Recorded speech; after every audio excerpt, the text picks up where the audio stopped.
Oi, medrosos, eu sou a Andréia Broio. Oi, medrosos, eu sou o Michael Gomes. Este é o Mentes e Medos. E antes de começar, já se inscreva no nosso canal do YouTube. Comentem, compartilhem. Isso vai ajudar muito no nosso engajamento do canal. E também nos siga nas redes sociais. Os links estão aqui na descrição. E se você quiser mandar o seu relato pra gente, pode mandar no nosso e-mail, mentesemedos@gmail.com. E para apoiar nosso projeto com qualquer valor, pelo Pix no e-mail mentesemedos@gmail.com.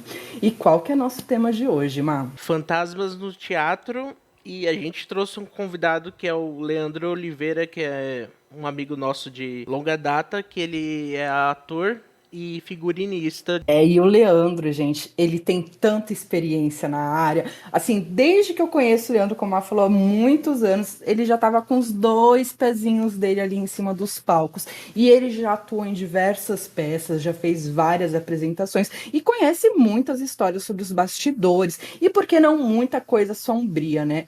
O teatro, ele me remete a essa questão sombria, Leandro. O que que você acha disso? Você sente uma aura diferente nessa questão do teatro? Olá, pessoal. Primeiro, eu tô muito feliz de estar aqui. Já adianto que eu sou uma pessoa medrosa, mas que eu adoro o tema muito, mas eu vou com calma, porque eu acho assim, se a gente dá ousadia, eles falam com a gente, então eu deixo cada um no seu canto.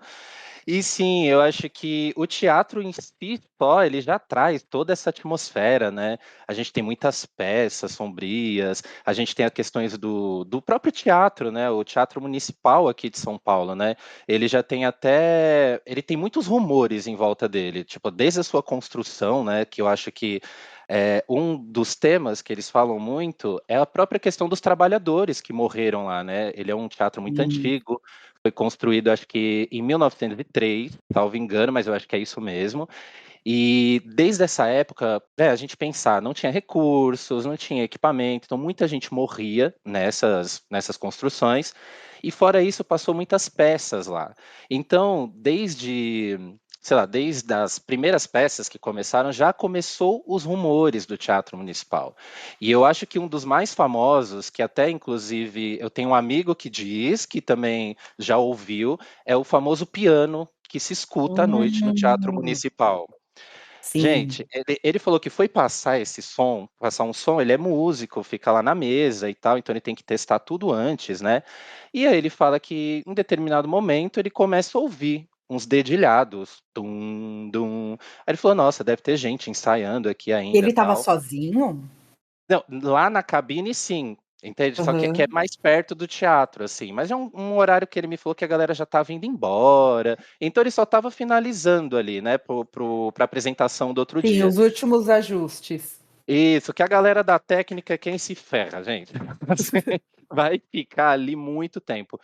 E quando ele foi atrás, né, para falar de onde vinha e tal, se isso teria, porque a preocupação dele era se esse som ia ter no dia do espetáculo, de onde vem esse som e tal. Ele foi atrás dos seguranças, porque muita gente já tinha ido embora. Aí o segurança vira para ele e fala: Ah, isso aí é normal, muita gente já ouviu isso aqui. Aí eu, o Olha, quê? Não, se sou eu, meu filho, nem no outro dia eu volto. Nem no o outro dia pessoal eu já tô está lá. tão acostumado, né, com essas aparições, esses sons, assim, sem ter uma origem, que já virou uma rotina pro pessoal que trabalha dentro do teatro, né? Exatamente.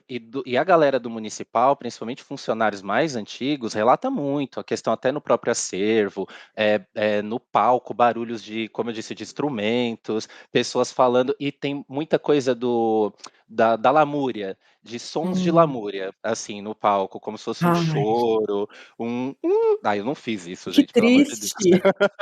Eu tentei imitar uma lamúria, mas ficou péssimo. Lá deve dar medo, não é igual o Ficou um meu, não. gemido, ficou um gemido Um triste. gemidinho, mas é um gemidinho assustador, entendeu? Uhum. É engraçado que o teatro, né, assim, pelo menos eu vejo que brinca muito. Não é que brinca, né? É que você tem que atuar ali, trazer a emoção, né, pra entreter a plateia e tal. E, sei lá, eu acredito um pouco nisso, né, sobre energia. E você mesmo falou, né, que não curte dar a ousadia, né, para espíritos que seja. E eu acho que será que sei lá dependendo da sua atuação, dependendo da história da peça, será que isso não teria um, um jeito de atrair alguma É, uma entidade, espírito? porque se você parar pra pensar, essas peças que são, tipo, de biografias de pessoas, sabe? A pessoa, ela se dedica muito a viver a vida de outra pessoa, ela entra nesse personagem. E muitos atores, né, eu posso estar errada, você me corrige, Leandro, mas eles acabam trabalhando tanto nessa característica da pessoa que ele vai interpretar, que parece que esse espírito, essa energia, ela dá um gás para essa pessoa, sabe? Dá uma força ali, pega tipo, como se fosse um elo, um vínculo com aquela pessoa que está atuando, aquele personagem específico. Muitos pedem até uma licença para poder interpretar. Aquela pessoa tem toda uma questão de respeito, né? Com certeza, gente, com certeza. Eu acredito muito nisso, principalmente nas questões de energia e do tema da peça que você está trabalhando, né? Como vocês falaram, a gente acaba ficando muito tempo pesquisando sobre um tema, imerso naquele assunto, e parece que realmente, gente, eu não acho que é coincidência, acho que a gente atrai mesmo. Dependendo dos temas, coisas relacionadas àquele tema que você está trabalhando, ela pode começar a acontecer na sua vida, de verdade, assim, porque realmente você fica muito focado naquilo. E também, eu acredito nisso também, que, pô, você está mexendo com muita coisa, dependendo das peças, e a gente vai, né, a gente pode falar mais sobre isso, tem peças que já são voltadas para isso. A gente está falando de espíritos, a gente está falando de assassinato, a gente está falando de coisas horríveis, assim, tem peças que Tragédias, né? pronto, Andréa, exatamente. Eu acho que o melhor exemplo é a gente falar das tragédias, que são antigas pra caramba, os temas são pesadíssimos, é mãe matando o filho, é filho matando o pai, é fantasma que te assombra para você matar o rei. Então você imagina o que é meses só pensando sobre isso, elaborando sobre isso. Quantas pessoas já não fizeram esse espetáculo, né? Já passaram por aquele palco. E fora isso também tem essa energia do teatro. Muitas pessoas já passaram ali, né? Muitos atores que hoje nem estão mais entre nós, né? E peças e energia. E eu acredito que a energia ela deixa um rastro, sim, sabe? Então, eu tenho certeza, gente. Eu também sou dessa opinião que a coisa acontece. De um jeito ou de outro, essa coisa acontece, sim. E uma coisa que eu acho que também deve dar muita energia para esse lance do teatro é a questão, vai, o ator tá lá interpretando no palco e ele tem toda aquela plateia, que são centenas e centenas de pessoas. Todas aquelas pessoas estão de olho em você, focado em você, com a energia focada em você. Imagina o que uma pessoa no palco não absorve de energia, de gente que tá olhando para ela, admirando, às vezes com várias emoções distintas. Então, eu acho que o ator ele fica muito vulnerável nessa questão, sabe? De ficar exposto ali aquelas centenas de energias diferentes, olhando e focando nele. E é uma coisa que eu acho que eles até se apegam, os artistas, nessa questão. Sempre tem o público aplaudindo, as rosas sendo jogadas, essa memória deve ser muito forte para um artista. Tanto que depois que ele morre, é muito comum a gente ouvir histórias dos artistas permanecendo nos seus lugares de atuação. Exatamente. E essa questão do teatro tem muita paixão pelo teatro, pelo palco. E como você disse, né, quando a gente está ali com uma plateia, é, é exatamente o que você disse, André. É muita gente olhando para você e cada um também está com a sua energia. Então, às vezes, também o ator não está num dia muito bom e a plateia não vai entender muito isso. Então, também vê uma, eu paguei para ver uma coisa dessa e isso vai te afetando, vai te afetando. Ou se é uma peça, como a gente estava falando, uma tragédia, né? Quantas pessoas ali também não estão relembrando tragédias da própria vida? Né? Então você imagina como o ambiente fica. Tem peças que são mais ritualísticas, que aí realmente, que é, por exemplo, no Teatro Oficina, de Zé Celso, lá você tem uma coisa muito do ritual mesmo. Então ali você vai ter incenso, tambor batendo, realmente falando assim, ó, estamos aqui e estamos chamando. Então, imagina o que não acontece nesses lugares, né? Então, eu acho que como você, acho que foi você ou o Michael, falaram da questão dos rituais que os atores vão criando brincando mesmo. A gente vai ali, se protege, cada um cria o seu ritual, um gosta de entrar com colarzinho, tem um que se benze aqui, o outro faz uma coisa ali, porque realmente você está exposto ali, né? Para qualquer coisa. Você está ali durante 1 hora e meia, 2 horas, exposto. Então, cada um cria o seu ritual e vamos para cima, né? Eu acho interessante porque eu nunca tinha pensado dessa forma, né? Do ator ou dos atores, né? Que tem os monólogos, né? E tal. Mas essa parte de, tá, vamos supor, tá 200 pessoas ali vendo você é, atuando e tem toda, vamos supor que exista, né, realmente exista essas energias, né, porque eu sempre falo que eu tô nesse meio de acreditar e não acreditar, né, mas supondo que exista, tem até aquilo de criar uma egrégora, né, sobre uma pessoa que tá ali fazendo um papel, mas talvez, né, toda aquela egrégora que é criada sobre aquele ator, de todas aquelas pessoas que estão assistindo, que estão se emocionando, estão se sentindo vários sentimentos que possam ser negativos, talvez tristeza.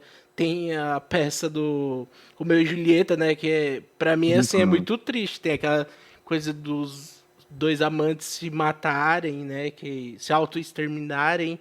Então, é uma coisa assim que é meio pesado, né? Se você parar e pensar desse ponto de vista, é bem bizarro, né? Com certeza, É, porque é isso, são várias pessoas, né, um coletivo de uma galera sentindo a mesma dor, como você disse, né, do Romeu e Julieta. A gente quer muito que eles fiquem juntos, né, e quando a gente vê ali aquela tragédia, que eles combinam, olha, eu vou me matar, mas aí entrega a carta não chega, ele não lê, então tudo dá errado, então o público tá devastado. E quem tá ali no palco tá recebendo, como você disse, toda essa força, toda essa energia junta ali, chega no ator ali. Tanto que às vezes você sai de umas peças, gente, opa, para ali, tomar um negocinho, vamos, né, dar uma é tipo uma dançada. energia de luto, né, que soltam em cima do artista. Exatamente. E imagina você fazendo a Julieta, todo mundo olhando para você e falando: "Meu Deus, morreu, ela tá Morrer, péssima". É, você tem que aí os atores brincam, entre nós ali no camarim, né, ressuscita mulher, bora fazer alguma coisa porque acabou, desceu o pano.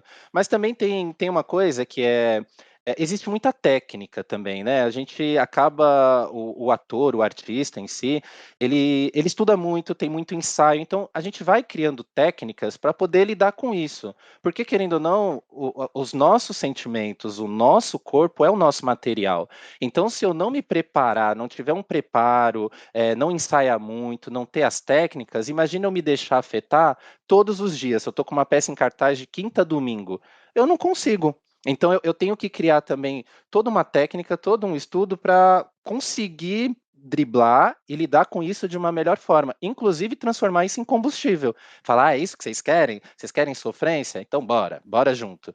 Então, é saber jogar com essa energia e devolver para a plateia em forma de arte. Quer dizer, é assim que eu penso, né.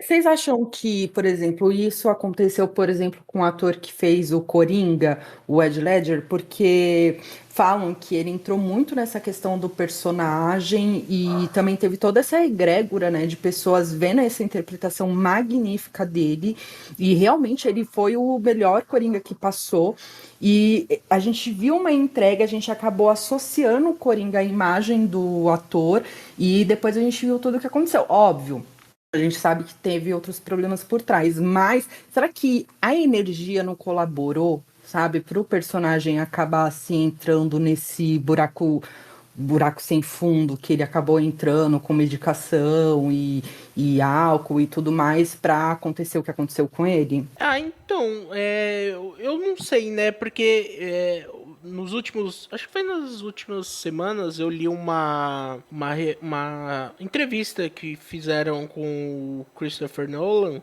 e ele tava comentando, né, sobre o Heath Ledger e ele falou que quando ele chegava no set, assim, ele brincava e tal, mas ele queria, ele era aquele ator assim que era do meio do método, né, que eles chamam no cinema. E ele queria ficar mais introvertido assim e tal. Mas eu depois dessa que eu li essa entrevista que o Christopher Nolan, né, o diretor e tal, comentou que ele no set assim, ele brincava, ele não era um cara que a gente via assim, Depressivo, sim. Uhum, é uhum. fechado e tal. Ele é claro que ele estava se empenhando muito para dar o melhor dele, até porque na época que ele entrou, né, para ser o Coringa, ele era um cara que fazia comédia romântica, fazia filmes mais leves assim. Exatamente. E Ai, o, sim. a gente até comentou lá no episódio sobre palhaços, como o Coringa do Batman, o Cavaleiro das Trevas, ele é assustador, assim, Uhum. ele é quase uma entidade. O filme, eu acho que pra mim e pra várias outras pessoas é do Coringa. O Batman é somente um mero Com certeza. Coadjuvante, é. coadjuvante ali.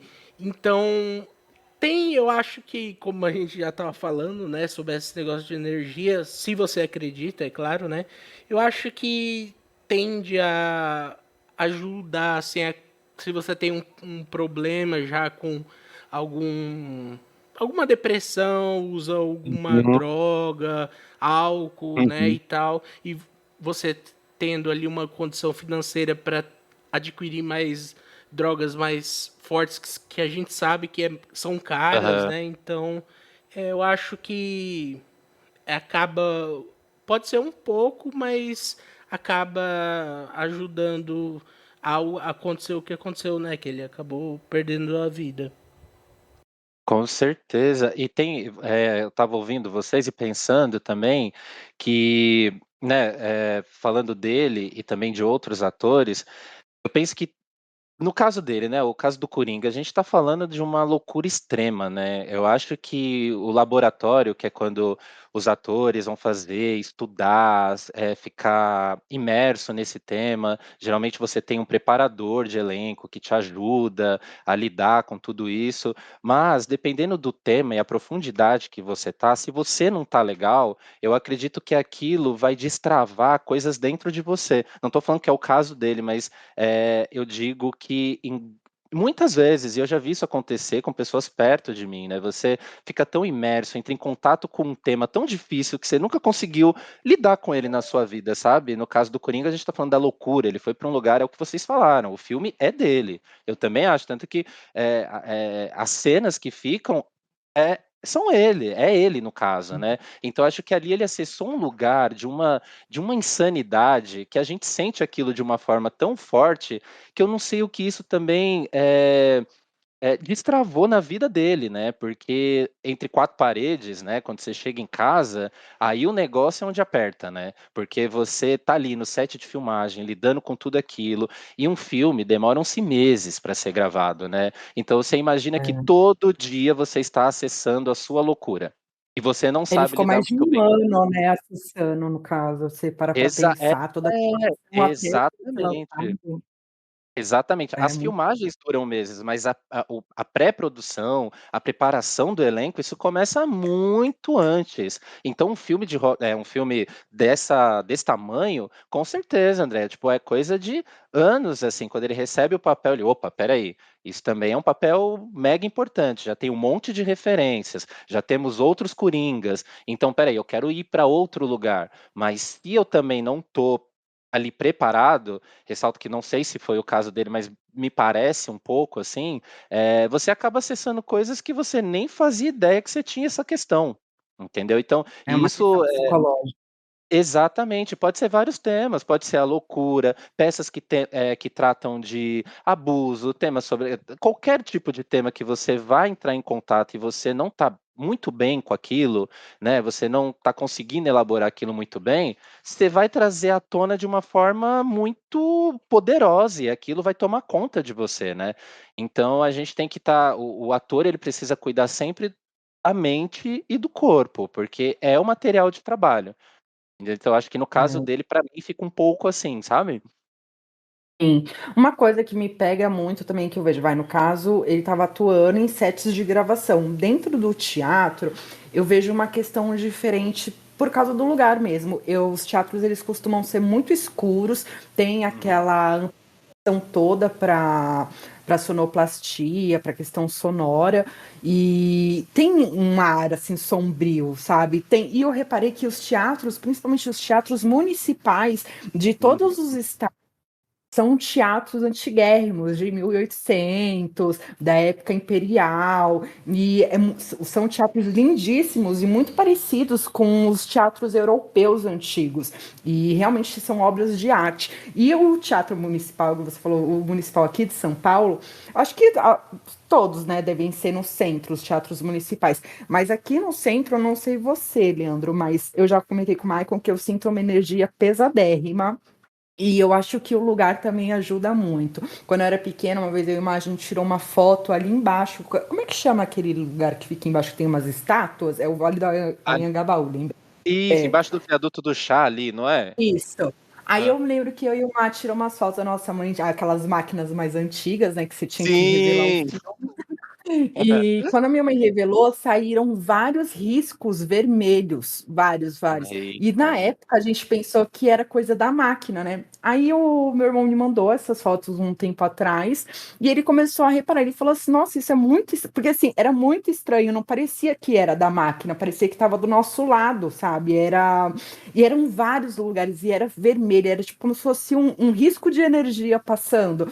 E eu sempre ouvi falar que ali é um lugar muito pesado. Em Anhangabaú tem uma ideia indígena que ali eles matavam as pessoas e tinha um rio que passava, e esse rio, tipo, era onde eles jogavam, desovavam os corpos. Então tem toda essa energia também que colabora, eu acho que com o lugar. E a energia de dentro mesmo, tudo ser fechado, tudo ser escuro. Todos os teatros me despertam isso. A gente estudou em uma escola, era uma escola pública, só que ela tinha um teatro muito bacana.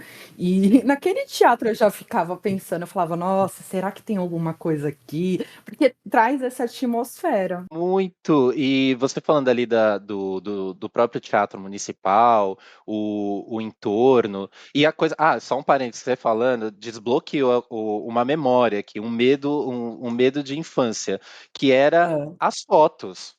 Gente, eu tinha um medo de quando revelava as fotos, porque, né, nós ali dos anos 90 sem filtro na TV, eu uhum, lembro que passava muito no programa do Gugu, tipo, contatos com os espíritos. Aí o povo levava foto, apareceu a mãe sim. atrás. Aí aquele. Você lembra até tinha um filme, acho que era Três Solteirões e um Bebê, que aí Ai, passou no Gugu que sim! e apareceu o cara atrás da Traz. cortina.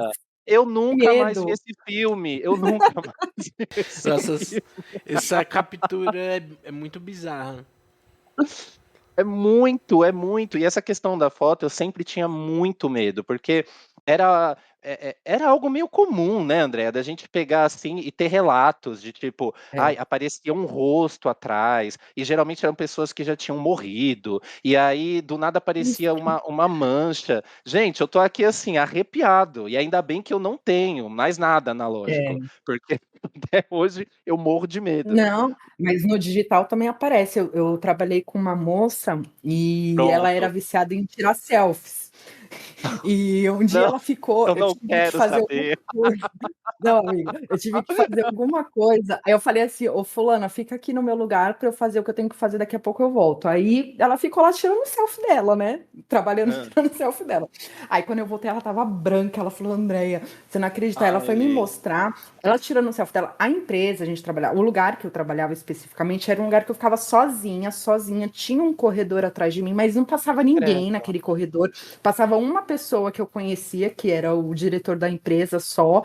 E então não tinha ninguém que passasse. E ele era um senhor nada a ver, sabe? Tipo, gordinho, baixinho, enfim.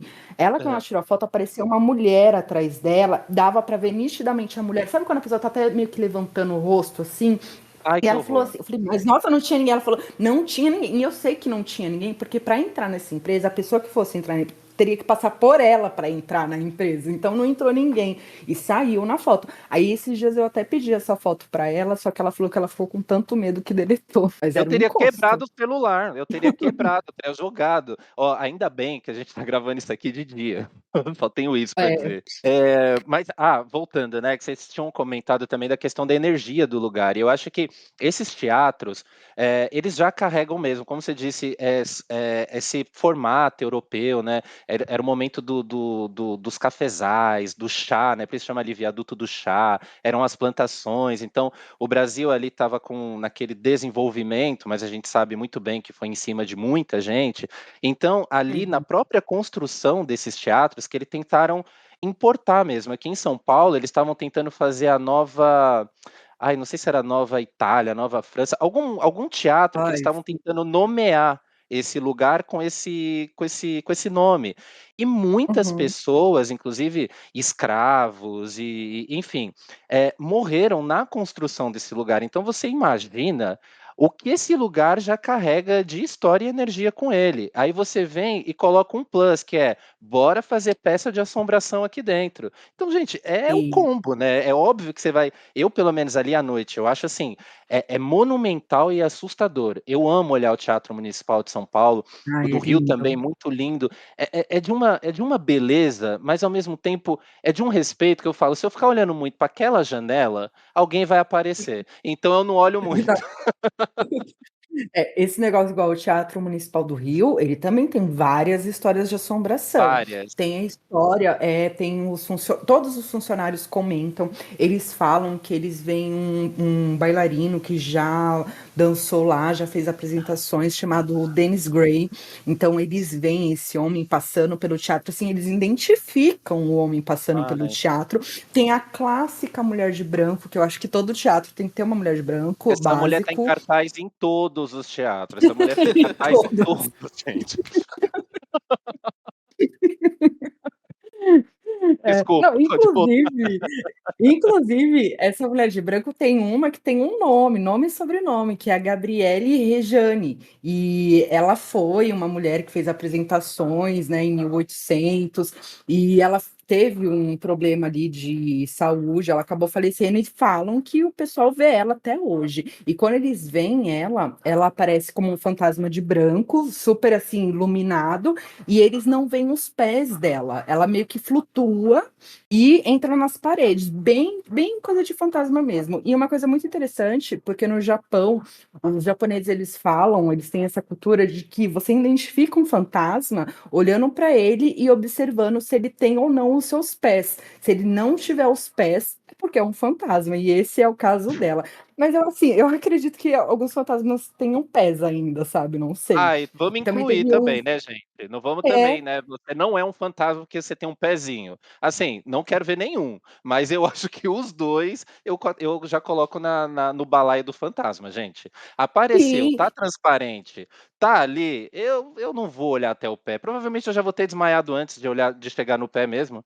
Então é Eu fantasma. queria ver, eu queria ver. Eu tenho medo, mas eu queria ver só para ter certeza que eu tô vendo. Gente, Eu vocês já queriam vi, ver um fantasma mesmo? aí eu queria, uma, não sei, mas eu queria. Ah, Eu já vi um fantasma pelo espelho, mas assim, sabe reflexo de espelho? Foi só, não foi pessoal olhando assim um fantasma na minha frente. Não, pra eu, quê? E você?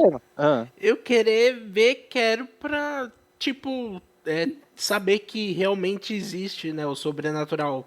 Mas tem aquilo, eu posso ver, pode ser alguma coisa da minha cabeça, né? Porque o nosso Uhum. cérebro é incrível, cria coisas. Então eu não sei se somente eu vi, a não ser que tivesse, Tem tipo, que ter uma testemunha com você outras duas pessoas pra testar aquilo. Porque se eu ver para sozinho, assinar, comprovar. se eu ver Ou alguma Você sozinho, vai ficar manifestação, né, doido. ou alguma é. manifestação ali de algo voou, um negócio ali, ai cruzes.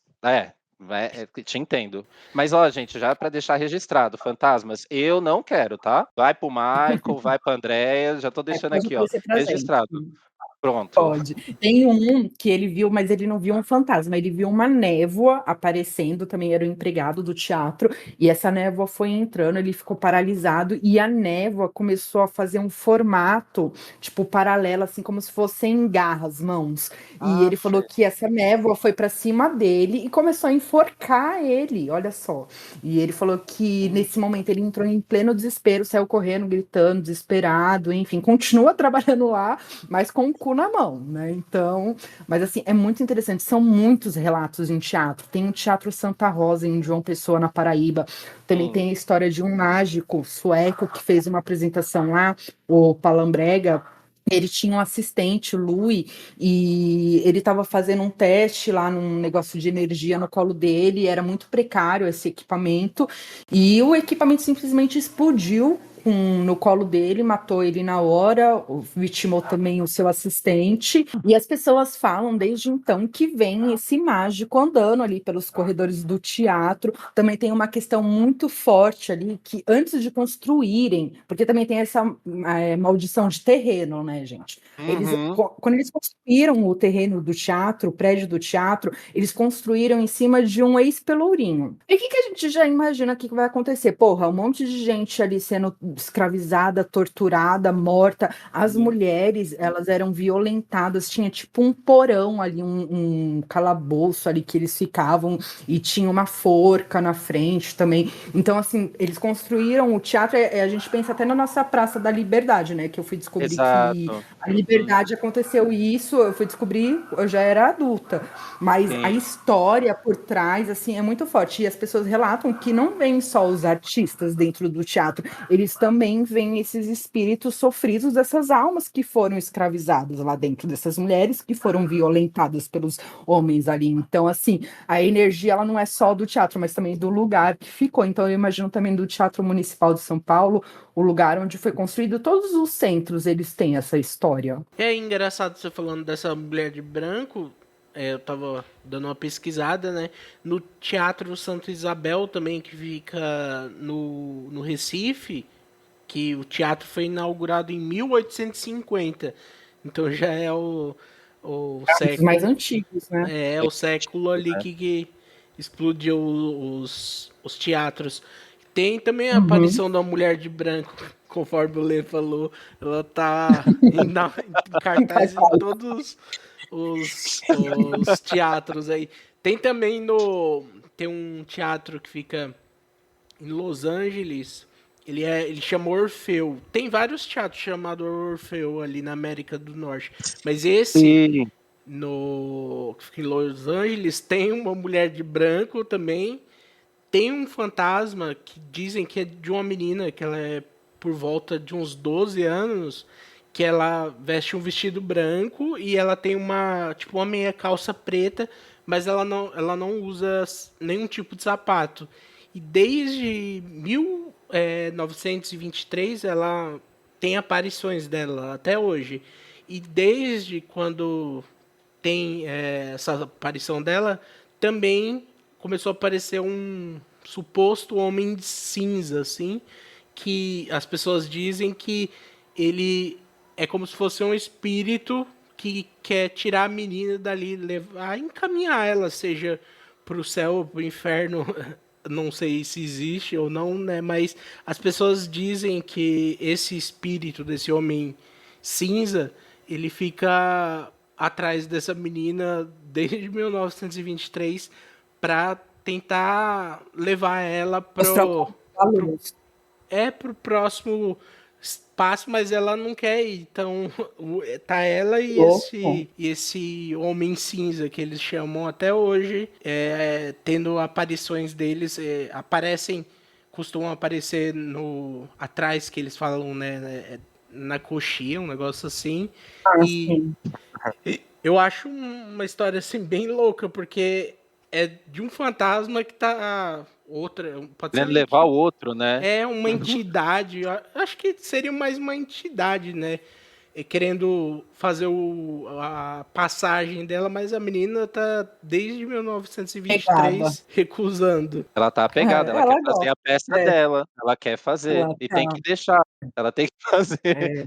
vai rolar a peça Não, dela. você até falou assim, ah, eu não gosto de me apegar aos fantasmas, né? Tem esse respeito, mas teve funcionários de teatros que eu vi que eles falam, tipo, eles chegam, eles dão oi igual esse de Santa Rosa, o funcionário ele chega, ele dá oi pro mágico que faleceu, ele dá bom dia, quando ele vai embora ele dá boa noite, tipo, Gente, o eles trabalhador não tem têm paz, essa né? relação. Eles têm essa relação Gente, com os fantasmas. Tem até uma ideia de que um grupo de artistas foi em um desses teatros para falar para os fantasmas, se não me engano, foi no Teatro Amazonas, que também é um teatro super assombrado, eu acho que é um dos mais assombrados que tem, e fala para eles permanecerem lá, porque por mais que dê medo na gente, a maioria dos relatos são de fantasmas pacíficos, sabe? Não são agressivos. Aí a gente consegue identificar os fantasmas que são agressivos quando a gente se sente mal perto deles, mas é só uma verdade. visagem, uma passagem. Ah, é uma alma que está ali, é um espírito, um fantasma, enfim, mas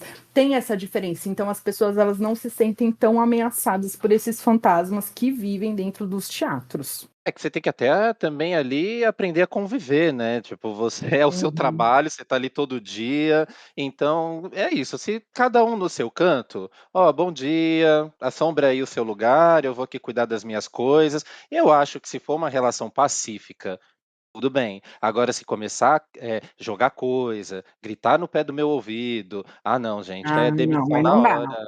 Não, não Não, dá. é difícil. Eu acho que Não E a dá gente. mesmo. até o pessoal que Pode falar. trabalha, né, acaba perdendo a sensibilidade, né, assim, Uhum. de estar ali todo dia trabalhando, pode ver algo, pode sentir algo, mas virou rotina, assim, né? Então acaba É, Uhum. perdendo o medo. Não, eu vou até é. pegar um gancho, que a gente está falando dos teatros do teatros, né? Ai, nem sei, burlei o roteiro. Tem uma coisa aqui que é você falou do Orfeu, né? Que tem muitos teatros chamados do Orfeu. E eu justamente fiz uma peça chamada Jornada de Orfeu num lugar, num cemitério.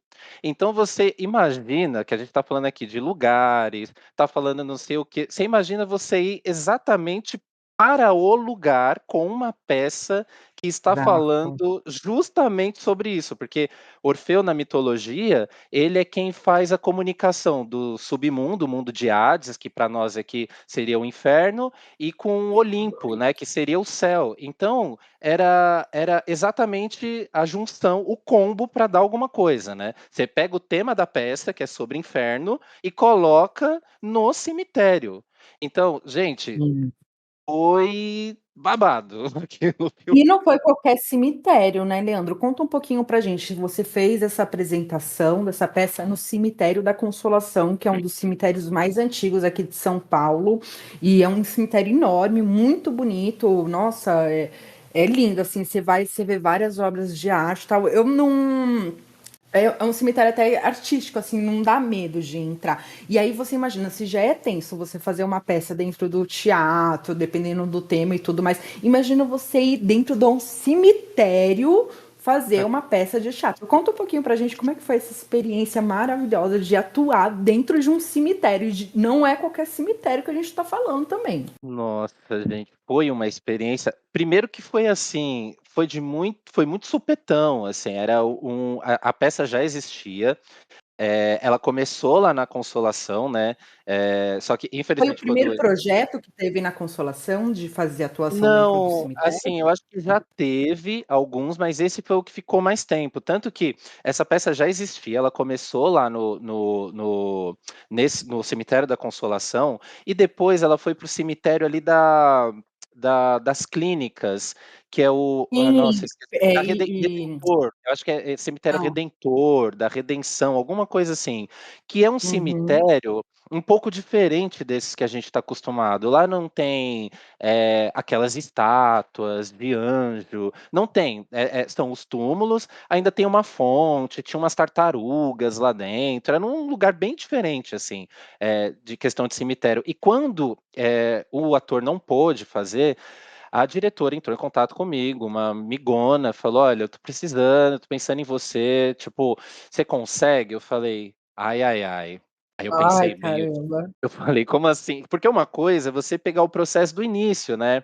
Vamos ali, Aham. você vai se habituando. Uma coisa é você chegar e falar: "Ó, a peça é aqui, seu Ai, personagem é esse, vem".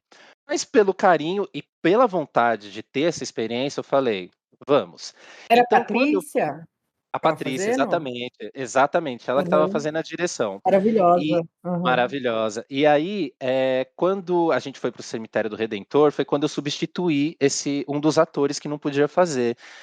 E, gente, foi uma experiência muito, muito, muito diferente e legal, porque a gente apresentava à noite, foi feito Que todo um horas que era a caminho. apresentação? Era tipo umas 6, 8 horas? Era André, era meio quando começava, acho que começava 8 da noite, assim, a peça ia até umas dez Caramba, da noite, assim, sabe. Então era nossa. bem escuro e os caminhos eram Hum. era uma peça que a galera andava junto com o elenco pelo cemitério, e conforme ia ter nas paradas, ia acontecendo as cenas. Então vocês imaginam que a coxia, que é onde, né, no teatro você tem um tecido de Sim. um lado, um tecido do outro, você se esconde e: "Opa, vou pra cena, volto". Lá eram lápides, eram coisas assim. Então, às vezes, eu estava escondido atrás de Faz uma cabaninha no lápide. meio dos túmulos, né. Exato. E sabe, é óbvio, é o que a gente estava falando ali do todo dia, tem todo um respeito, tem toda uma coisa, mas é o seu dia a dia. Então tinha horas, assim, que eu falava, eu me agachava lá do lado de uma lápide, aí eu lia o nome, eu falava: "Meu Deus, não era no Antônio que eu tinha que estar, era pra eu estar na Larissa". Sabe coisas assim?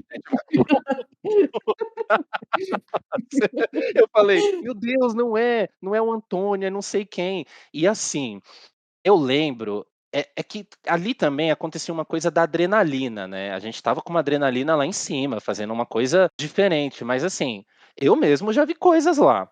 Mas sabe, na minha cabeça qual foi a minha técnica, gente? Como era tudo muito escuro, eu falava assim: "É um dos É atores, sonho. tá voltando, é um dos atores, foi decorar alguma coisa, foi pegar uma água", porque eu lembro de uma vez que eu estava nessa no túmulo ali do Antônio, e aí eu peguei e vi mesmo um vulto passando. Aí eu falei: "Não, Uhum. é elenco, né, tá não sei o quê".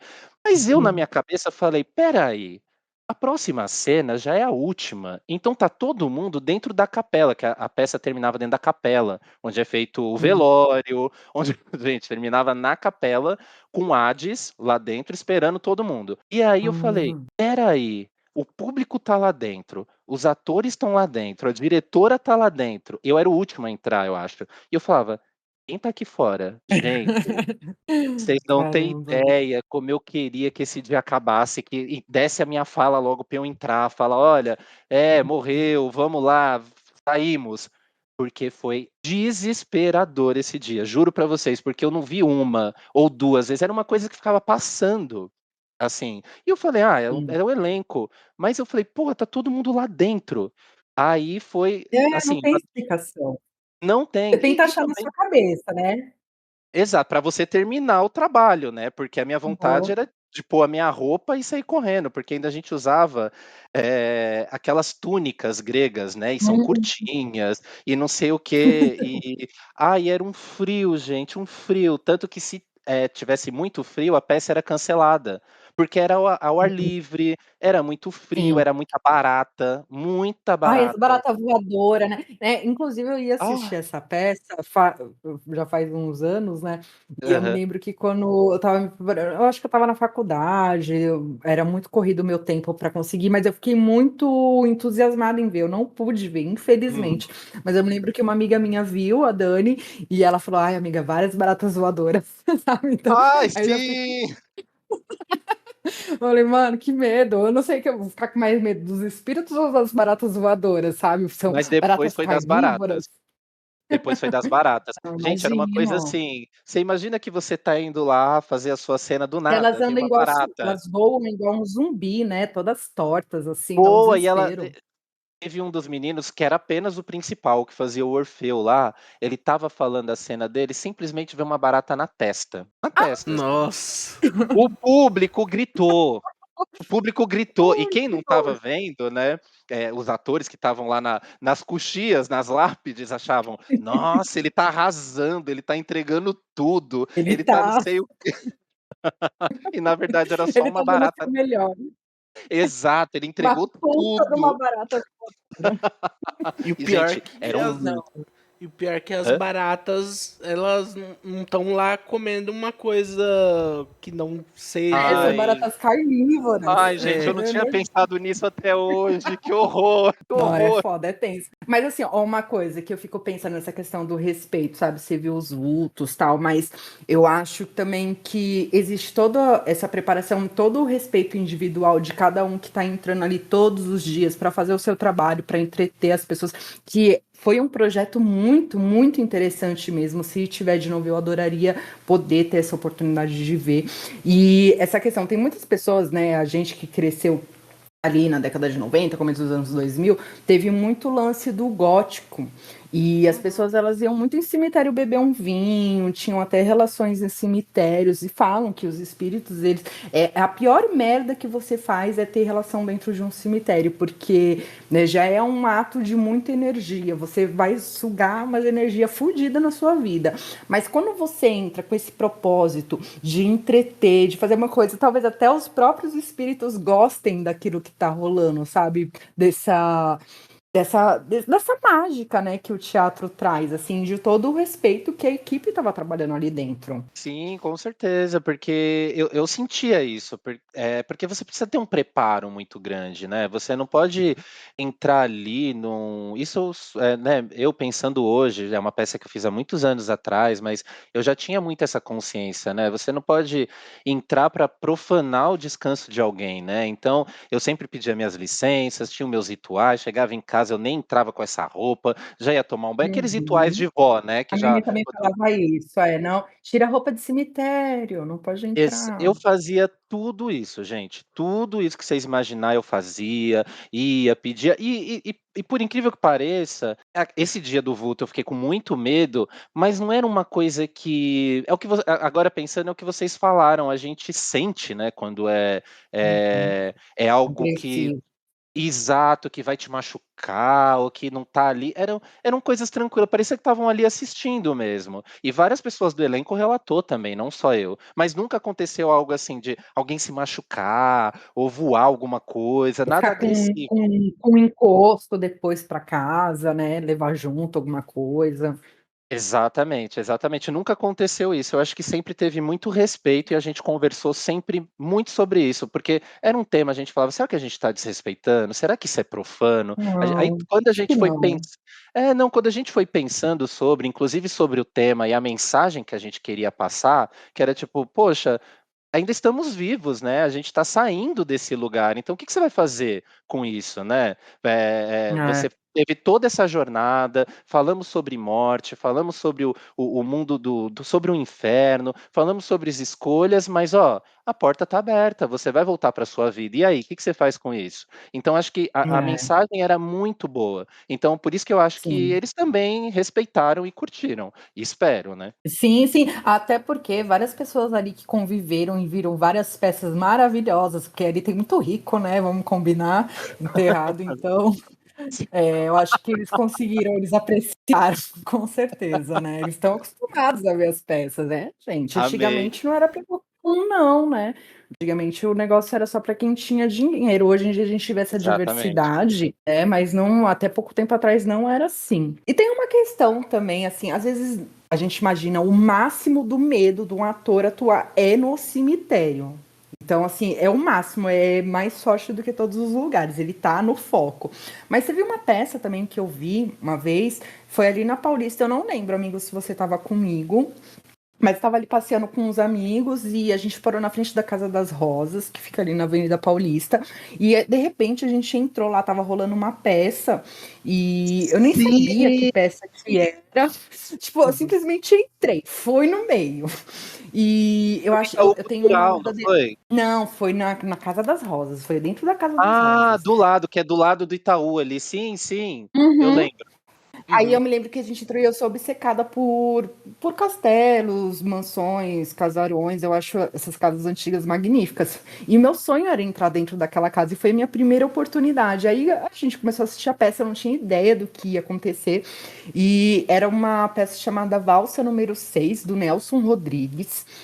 E era um Exato. monólogo. E nesse monólogo, a atriz que estava ali sentada, ela estava vestida toda de branco, naquela casa super sinistra, e aquela maquiagem bem fantasmagórica, assim, aquelas olheiras. Você via que ela estava morta.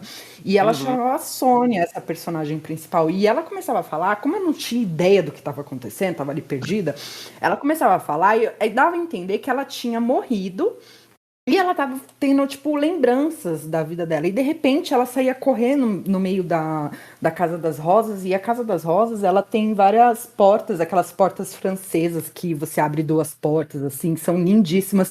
E aí, de Uhum. repente, quando eu olhei pro meu lado esquerdo, ela tava me olhando pra dar, mano, eu levei um pulo, o seu irmão me viu. A gente começou a rir, eu fiquei a peça inteira segurando o meu riso como se fosse um peido, porque e, assim, era um assunto super tenso, mas eu ficava toda hora eu ficava assim, sabe? Eu ficava tentando rir, eu ficava, mano, eu caguei a peça da mina, eu caguei a peça da mina. Mas a história era muito interessante. Contava a história dessa Sônia, ela era uma menina de uns 15 anos que ela foi morta, se não me engano, por um stalker ou algum É, admirador, quando ela estava se preparando para fazer uma apresentação, algo do tipo. Então ela passa por isso, essa morte, e ela é o espírito contando, tipo, confuso ali. Eu achei muito interessante. Só que eu só fui me ligar depois de tudo no final, né? Mas essa coisa também das peças sombrias, assim, eu acho muito interessante. E graças a São Paulo tem várias peças, né? Tem vários lugares que podem proporcionar isso pra gente. muito, muito. E essa do Nelson, eu lembro que nessa, não sei se foi nessa apresentação, eu posso estar confundindo as peças, mas se for uma Uhum. que ela desceu das escadas, que tinha uma Sim, escadaria, ela toda sim. de Ficava na frente da branco. escadaria. É, isso. Isso, que ela vem descendo, né, toda assombra que eu se eu não me engano, essa peça, ela tá tentando descobrir o que aconteceu com ela, não era? É, Alguma coisa é assim. uma coisa assim. Nossa, eu lembro, não dava pra olhar pra você, amiga, não dava. Não dá. Você realmente, assim, eu fico imaginando, né, a gente aqui, ó, contou um podcast inteiro aqui falando: "Olha, o ator se prepara, né, a gente tem que ali Aí chega o a filho da gente quer", puta. e começa a rir da peça. Mas é isso, gente, a gente tem que estar Ela deu um preparado. E susto. outra É. não, e outra, cada um reage de um jeito ao medo.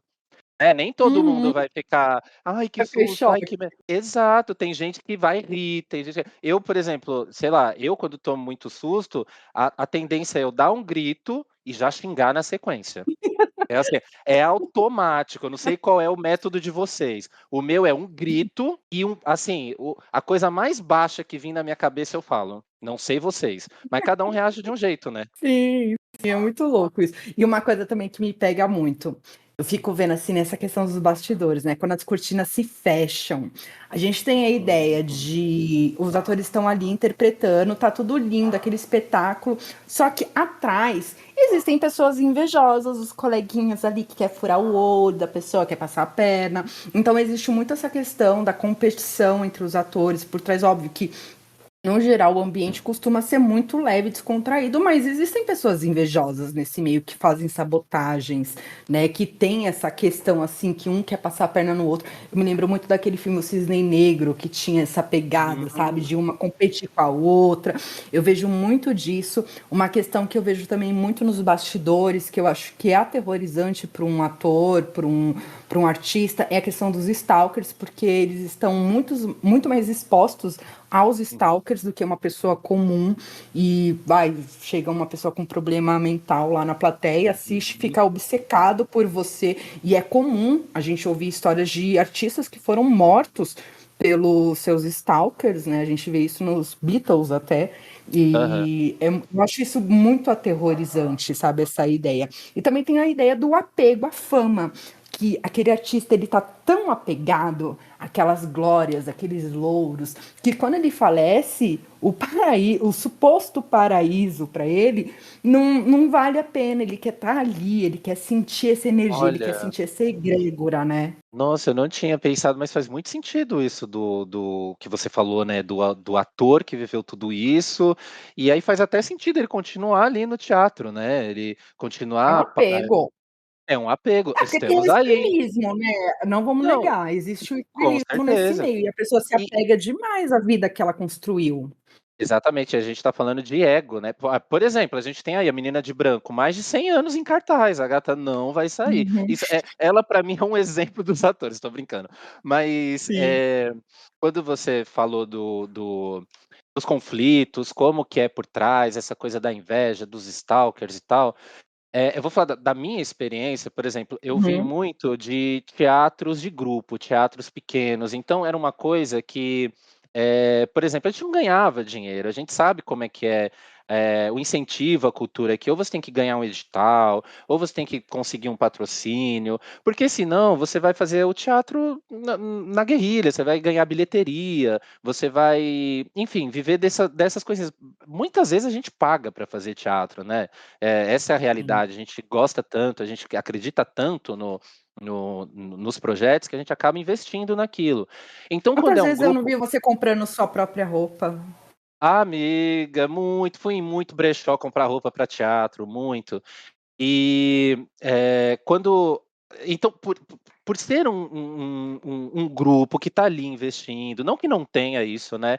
Mas está todo mundo, sendo bem claro, tão fodido, tão afim de fazer aquilo acontecer, que não faz muito sentido você ficar ali. Uma coisa que brigando um com o outro e tal. Mas eu vejo que a questão do ego ela vai aparecer em teatro de grupo, em teatros que são com dinheiro muito grande. Eu acredito que esses tipos de conflito de inveja, deve acontecer nesses espetáculos com muito dinheiro, né? A gente fala de Uhum, musicais, de coisas que uhum. são Broadway, os negocinhos. Broadway, porque é muita grana, tem a coisa do, do principal.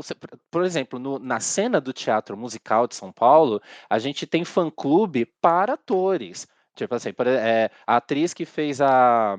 Como é que é a Bruxa Verde lá, gente? A Wicked. Ah, Eu lembro que quando eu fui assistir, as 4, 5 primeiras fileiras eram de jovens com a camiseta da atriz, gritando o nome da atriz. nossa! A cena musical de São Paulo tem uma fanbase muito forte, assim. Então, imagina como não deve ser a questão do ego para esses atores que têm milhares de pessoas, não ali pelo seu personagem, mas e sim por você. E já no teatro de grupo, ali que tá todo mundo, pô, vamos fazer acontecer, sobra um troco ali para uma cerveja, né? Eu lembro que você falou essa coisa do Stalker, né? A gente ficou um bom tempo ali no Parlapatões, que é na Praça Roosevelt, que foi, eu acho que Hum. ainda né, foi um marco muito grande para a cena de teatro de São Paulo. Ah, um Ali a gente polo tem muito cultural, é. exatamente, ali é a cena do teatro, aconteceu por muitos anos ali. E no Parlapatões, que é um teatro antigo, bem desse que vocês descreveram, sabe? Escuro, antigo, com bar na frente, com cheirinho de cerveja, o camarim antigo, com cheiro de maquiagem antiga, o clássico. Eh, o que dava pra gente, a gente que não era nada ali, aí tinha gente que assistia, e depois é óbvio, a gente vai tomar uma cerveja, estamos na Roosevelt, não sei o quê, aí você repara uma galera assim, umas 2 pessoas te olhando, aí você fala: "Ah, deve querer comentar da peça, né". Aí a pessoa não fala nada, aí você vai ali no outro bar, aí você vê a pessoa na mesa sentada olhando, aí você vai comer uma coxinha, a pessoa aí você Ai, começa a ver essa começa a pessoa ver a toda se pessoa. aí você Que começa a ver essa pessoa vir todos os finais de semana, entendeu? E estranho. você não sabe o que ela quer. E outra, ela tá pagando, não tá assediando ninguém, não tá É, sendo, é sim. óbvio, o espaço é ali, mas, Aí você vê uma pra obsessão, né, já sim, sim, ao repara. ponto de saber teve um musical também que a gente fez, que, era musical não eram músicas famosas, e tinha uma galerinha que ia tanto, que no meio do espetáculo eles falavam as nossas falas. Nossa, Nossa. Chegava nesse nível. Então você imagina para uma fã galera que tem mesmo. muita fama. Essa galera deve É. ser uma loucura, ao ponto que você falou, ao ponto de ter assassinato, né. Fico imaginando, porque assim, pessoas normais, assim, eu digo, é, pessoas que trabalham não no teatro, sendo ator e tal, já podem sofrer, né, algum stalk e tal, Uhum. mas quando você se coloca ali para várias pessoas, né, ali assistirem e tal, tem doido pra tudo, né? A gente sabe que a gente pode estar num ônibus, tem um doido Uhum. sentado do nosso lado e tal. E agora você tá lá, se apresentando para os pagantes, ou não, né? Dependendo da Sim. organização, e aquela pessoa vê algo em você porque você já pode ter algo que atrai a pessoa de alguma forma, e tem aquele plus, né, de você estar ali se apresentando de uma forma artística. Então, sei lá, pra mim eu acho que isso ajuda um pouco mais, sabe? Atrair esse tipo de pessoa, assim, esses stalkers, né? Porque pessoas com ganham holofotes geralmente tem, né? Bastante stalkers, dependendo Ah, Uhum. tem. do, Tem do muito. de quanto abrange, né? A gente vê pessoas na TV fazendo novelas, filmes, tem tanto caso de stalk por aí. Então, eu acho assim que tudo isso, né, ajuda muito a ter essas pessoas rondando ali quem tem esse holofote. É, com certeza. Uma coisa que eu fico pensando paralelamente, né? Tirando da questão pessoal, de tipo, um stalker que tá ali, que é uma pessoa de carne e osso, que pra mim é muito mais aterrorizante do que um fantasma, sinceramente. Com Mas certeza. tem umas questões que envolvem os bastidores de filmes, de peças, que tem aqueles bastidores amaldiçoados. Que falam que Sim. aquela peça, por si só, ela já tem uma pegada amaldiçoada, aquele filme já tem Uhum. uma pegada amaldiçoada pelo aquilo que ele atrai. Isso a gente vê muito, por exemplo, no filme O Exorcista, a gente vê histórias dos bastidores, o que aconteceu, o exorcismo de Emily Rose, o próprio filme O Uhum. Corvo também, a gente, né, tava falando ali daquela pegada, o personagem entra, acaba atraindo aquilo para a vida dele, e o personagem do filme O Corvo, ele era noivo também na vida real, sabe? Foi uma coincidência e uma fatalidade que aconteceu. Só que eu fico bem curiosa, porque eu fico pensando, será que essas maldições acontecem mesmo? Será que, tipo, tem. Porque, assim, a gente vê essa sensibilidade dos atores. Eu acredito que os atores, artistas no geral, eles Uhum. são pessoas mais sensíveis. Eu acredito nisso. Tem uma sensibilidade maior. E quando você entra, acho que por você incorporar realmente aquele universo, as coisas acontecem. E quando você trabalha com ideias como, por exemplo, o demônio, o negócio fica mais embaixo, entendeu? Então aí a gente tem no. Foi no Exorcista, eu não lembro, que pegou fogo Foi. no Uhum. estúdio, e o único lugar que não pegou fogo foi o quarto da Raven, que era a personagem principal, que era a menina que era possuída, né? Tem essas pegadas que rolam também de coisas amaldiçoadas nos bastidores. Sim, olha, essa coisa dos bastidores, principalmente de peças, a gente tem uma peça muito famosa do Shakespeare, que é a Macbeth, que ela é uma das peças mais emblemáticas em questões de superstições, de maldições, tanto que acho que hoje isso não deve ser mais, ou ainda tem atores mais antigos, não pronuncia nem o nome da peça enquanto está fazendo, porque isso traz um Nossa, azar tremendo, tremendo. Tipo, essa é uma das peças mais emblemáticas nesse sentido de Shakespeare, que é e a história também, né? A história de uma profissão, ó, de uma como é que fala, gente, quando a bruxa vai lá e fala, profecias. É uma sim. profecia, isso, profecias são dois homens que têm a profecia que um vai ser rei, mas os filhos do outro também vai ser rei. Aí um morre, aí o espírito vai atormentar o outro para matar, aí a mulher se envolve, e aí vem a culpa, eles começam a ver o espírito, e é sangue para todo lado. Então, assim, esse que você falou também do set de filmagem, eu lembro que eu gostava muito de uma série que se chamava Supernatural, e ali, nossa, ali era assim, invocação do mal Nem a fala pra cada gente de episódio. Supernatural, porque eu e o Maia, a gente é obcecado, o Maia tem até tatuagem. A Ah, eu tenho gente. box, gente, das Série 5 muito primeiras boa. Muito temporadas. bom, É muito muito os bom. Winchesters, claro, né.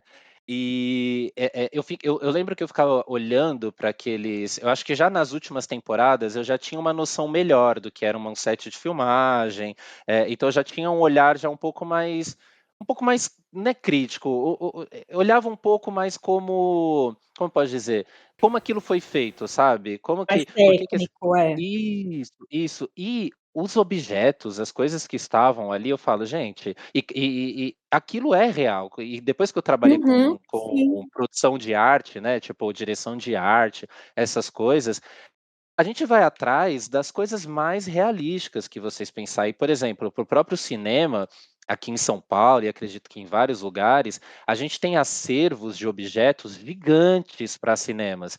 E são objetos muito antigos que você não sabe da coisa. Então, é um livro de bruxaria, é uma pedra de não sei o quê, é uma boneca de 1900 e pouco, é uma adaga que matou não sei quem. Eu falo, peraí. E fora as Hum. palavras que vão sendo pronunciadas Sim, ali, né? nossa, recitar coisas de invocação de demônio é um must, né, nesse tipo É, de porque não é filme, porque inventado, né? Geralmente eles falam não, ali não é, eu acho que é aramaico, é uma latim, hebraico, latim. Defender, Gente, a essas palavra tem coisas. poder e eu Não, acredito nisso, eu eu morro de falo para o medo. eu falo pra toda vez que tá passando um filme, assim, que tem um exorcismo, que o demônio começa a falar as línguas lá, os hebraico dele começa a falar, eu abaixo o volume. Aí eu vejo que ele parou de falar, eu volto, porque eu não quero trair, sabe, tipo, tem uma distância, tudo bem, eu respeito a sua arte, mas eu não quero atrair essa porra pra minha vida. Pior é que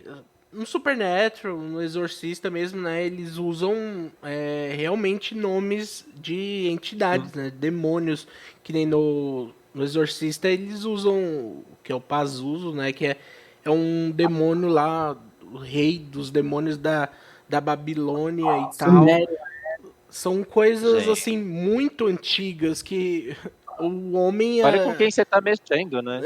o homem às vezes a gente descobre, né, coisas muito antigas, mas imagine o tanto de outras entidades, né, que a gente não conhece e pode tá recitando aí o nome deles através dos tempos e tal, sem saber com o que a gente está lidando, né? Por isso que eu até comentei com a Gabriela no último episódio que eu prefiro não falar assim o nome de entidades porque em questão também de respeito e um pouco de Uhum. medo, né? Porque a gente não sabe o que a gente está atraindo, né? Que a gente Com certeza. pode atrair. Com certeza. Olha, eu sou exatamente assim. Eu acho que vamos respeitar, sabe? Olha o que que é ali que você está chamando. Uma coisa é quando a gente está fazendo isso por um trabalho, com um propósito. E assim também, acabando, não acabando com a magia, porque ela acontece mesmo.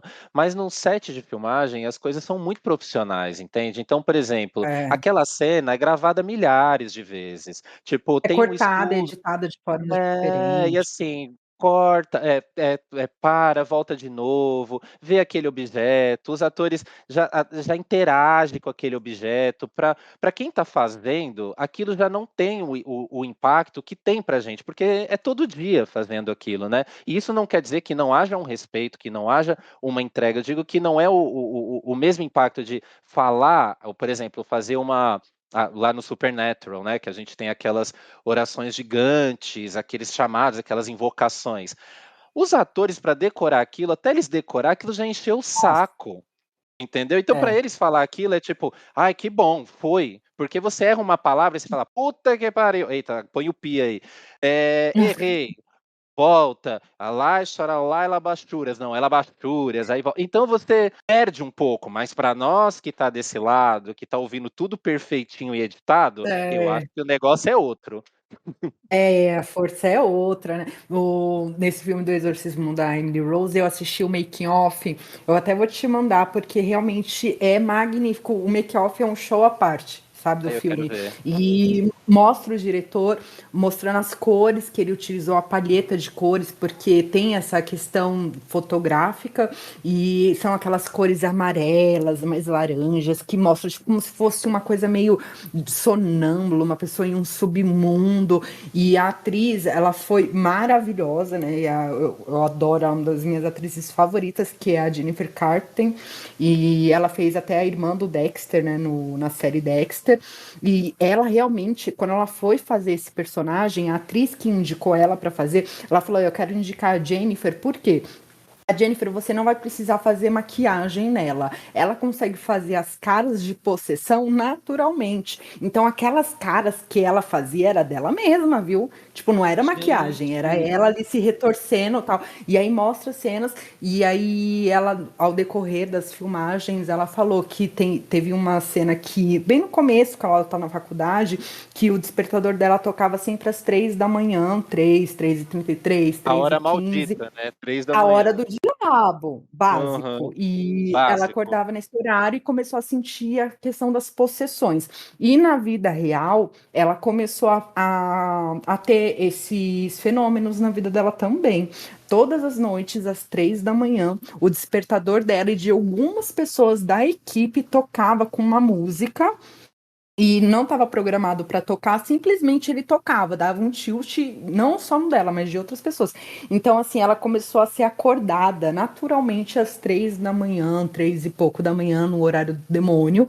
E ela sentiu, sabe, essa aproximação com essa energia negativa.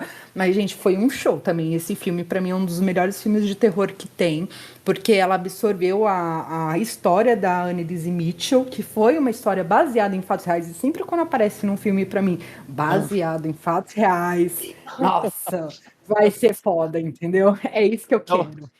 pra mim baseado em fatos reais, de tarde, e eu não vou dormir sozinho aquela noite, não adianta. Porque essa frasezinha, gente, ela tem um É impacto, e foda. a Ela gente tem até um esquece, impacto. né, a gente até Não, esquece que não, tem. baseado não quer Você dizer sabe que o que aquilo aconteceu. tipo, é baseado, olha, tem um negocinho aqui, Mas o demônio entrou nela, viu? Só então. resumindo. Ai, É. não, então, pra mim não adianta. Baseado em fatos reais é o atestado de que aquilo vai ser apavorante. Então, não vou ver. Ou só de tarde mesmo. Não vejo à noite. Vocês veem esses filmes à noite mesmo? Eu Eu vejo. vejo, eu sei que é a primeira vez que eu consegui realmente me desprender dessa ideia de não ver sozinha, porque antes eu sempre tinha que ver com meu marido, né? E aí ele trabalha de madrugada, então assim, quando eu quero ver esses filmes, costuma ser no meio da noite, assim, no começo da noite, e tudo mais. E aí quando eu não tinha mais ele para assistir comigo, eu tive que enfrentar isso. Então eu assisti um episódio de uma série na Netflix chamada Eu Vi. Não sei se você já viu isso, Lê, mas é uma Adoro. série Não. documental muito interessante e mostra a história baseada em fatos reais. É um documentário que as pessoas relatam histórias que aconteceram com elas. E a primeira história era de um menino que ele estava na casa dele, uma criança, né? O cara contando isso já adulto, em prantos, tá? Um homem chorando, um homem super másculo, assim, você olhava, você falava, nossa, não acredito que ele tem tanto medo. Mas ele teve, e ele falou dessa experiência que ele teve quando ele era criança, ele se mudou para um apartamento, e todas as noites tinha um armário que abria a porta aos poucos. Até um dia que ele abriu a porta escancaradamente, tinha uma mulher pendurada na porta do guarda-roupa, e essa mulher lentamente foi saindo e indo até o menino. O cara, ele cresceu com esse espírito no pé dele, era uma mulher de branco e ele descobriu a história depois. Esse apartamento que eles moravam, a ex-proprietária, ela havia matado os próprios filhos, os dois filhos, dentro da banheira, e em seguida ela se suicidou, que é uma chave para histórias de mulheres de branco, que são esses espíritos. Ou a mulher ela morre de questão de feminicídio, ou ela mata os filhos, porque tem a questão do pós-parto, quando entra uma depressão e tudo mais. Então, ela começou, a ideia é que ela começou a confundir o menino que estava vendo ela com os próprios filhos, e ela começou a perseguir o cara. E o cara, ele fala adulto, chorando, que até hoje ele vê a assombração dessa mulher perseguindo ele, como se ela imaginasse que ele fosse um filho. E foi aterrorizante. Só que eu consegui superar. Então, depois disso, qualquer coisa pra mim. Só que filme de exorcismo, eu tenho essa pegada. Quando eu tô vendo eles falam os xalabarianos dele, eu diminuo o volume. Só isso. Não, eu ainda não cheguei nisso. Eu ainda não cheguei nisso e eu admiro quem assiste. Você também, Michael, vê à noite? Eu moro sozinho, então eu assisto a hora assim, Michael, desde sem. pequeno, ele vê. Uma... É Esquisito um. desde pequeno. Eu não tenho. Ah, você já tá acostumado, então.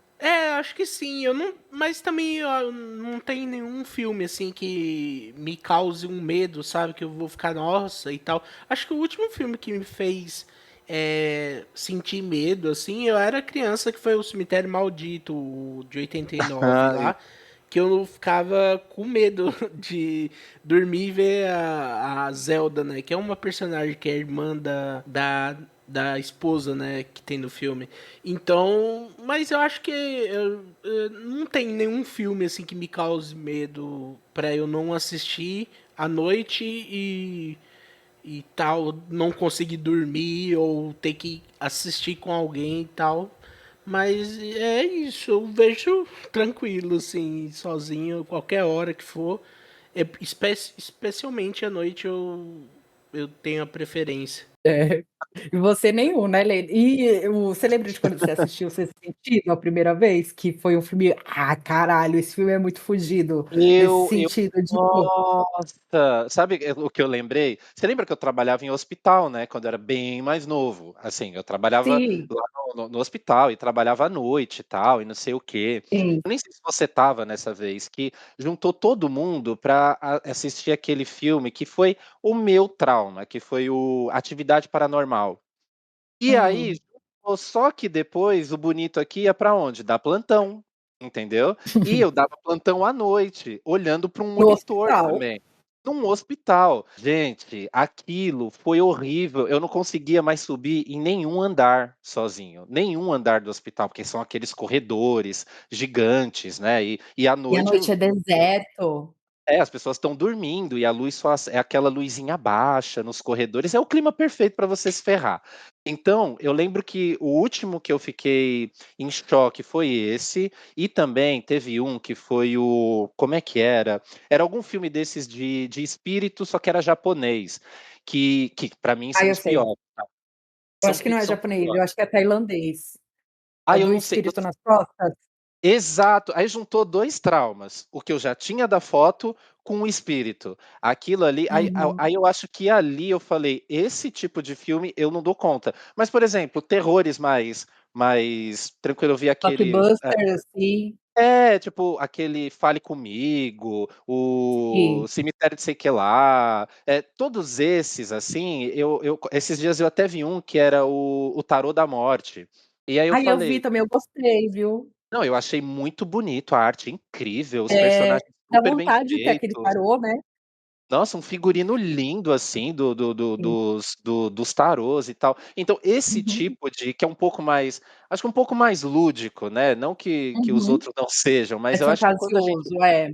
mas isso, para o lado da fantasia, eu assisto numa boa. Agora quando começa a envolver essa coisa do seu dia a dia, e aí porque eles sabem fazer bem feito, né, eles pegam situações que é nossa cotidiana e põem um espírito. Aí você fala: "Porra, como é que eu vou no banheiro agora?", entende? Então É. esses pra mim é muito, muito, muito difícil de assistir, gente, sendo bem É sincero. muito foda. E uma coisa, assim, você falou que você trabalha muito com figurinos, né, você faz os figurinos. Você já pegou eu já vi ideias, eu tenho uma concepção sobre brechós. Eu sei que os Hum, artistas eles utilizam, né, como eu presenciei você várias vezes sim, garimpando em sim. brechós para achar figurino, e tem a ideia de que os brechós eles têm roupas usadas, objetos usados, acessórios, e traz a energia da pessoa, até porque os médiums, quando eles vão fazer uma leitura, eles pegam o objeto daquela pessoa para fazer a leitura dela. Você já sentiu alguma coisa estranha? Porque uma vez eu vi, acho que foi até aquele cara que fala sobre o Sete Além.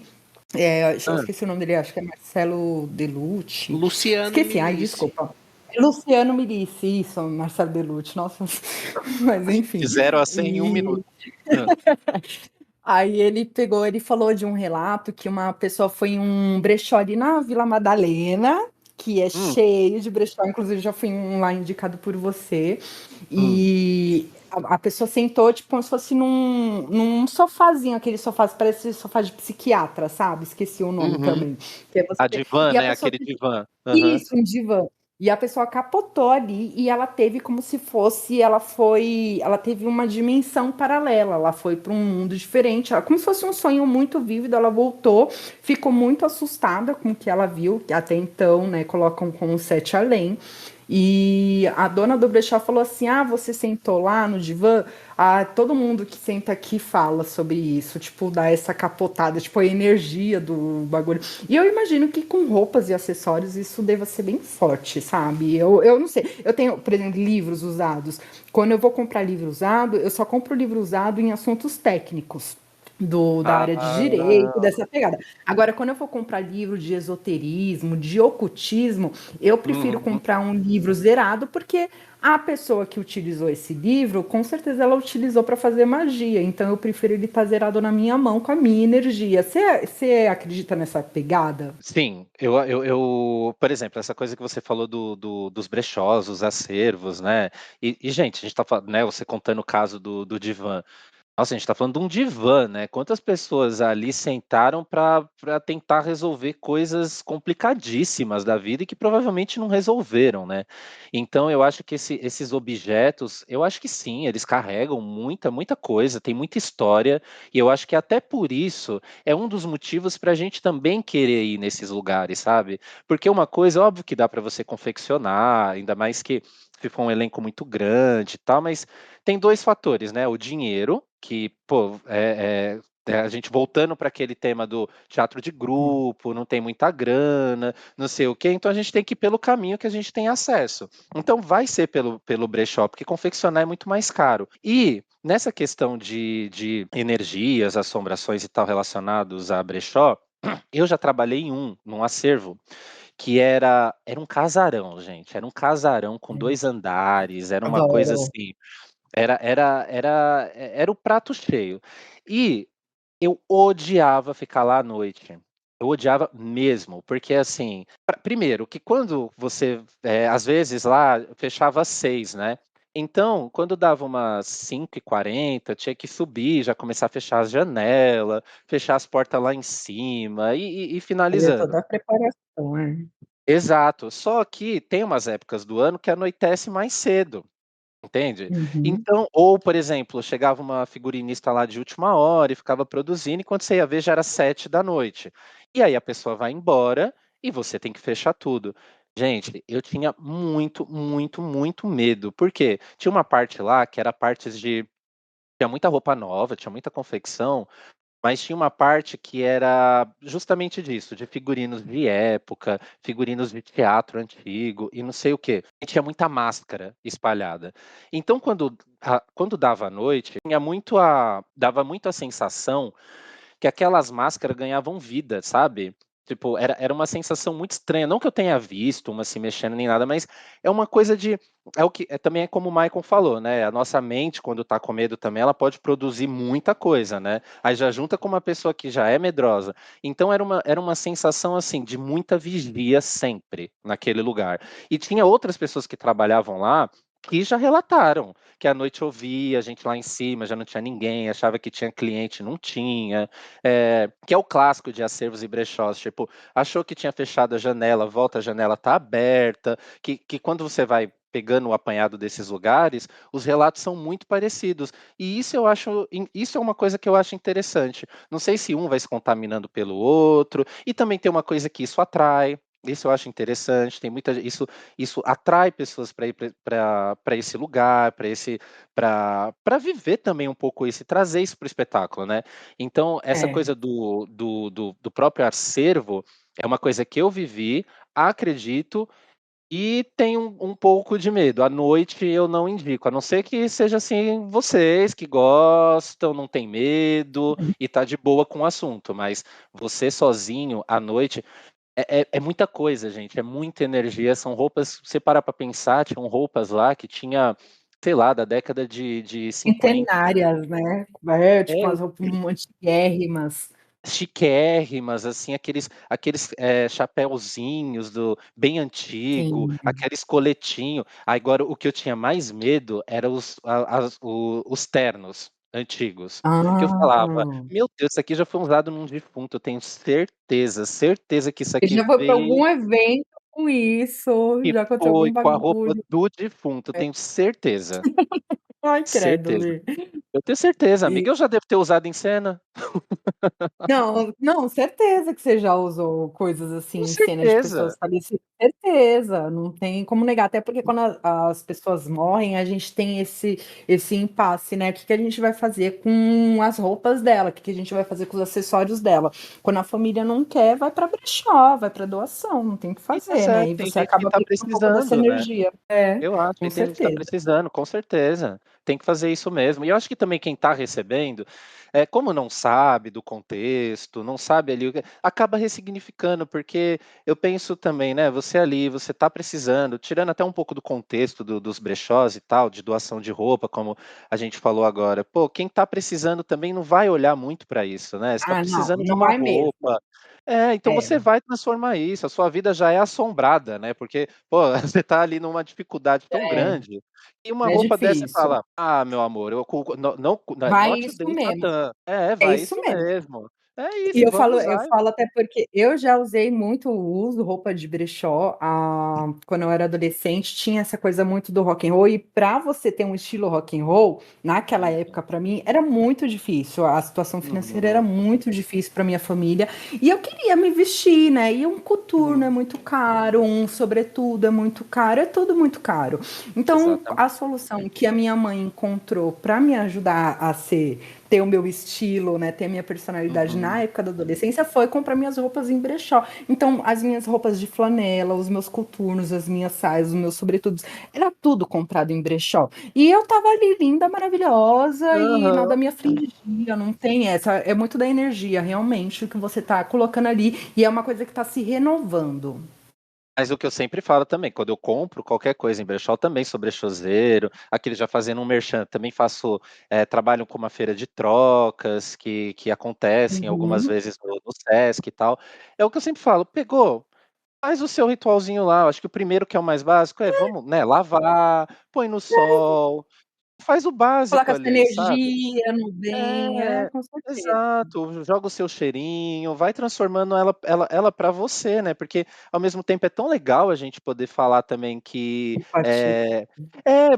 porque é uma coisa que foi tão útil pra alguém que não tá mais aqui, por que não, né, pra alguém que tá Com precisando, que alguém certeza. tá não sei o quê, então ressignifica, põe a sua energia, e é o que você falou, tá belíssima com o seu coturno na galeria do rock, entendeu, dando Sim. entrevista ainda, que eu lembro disso. É.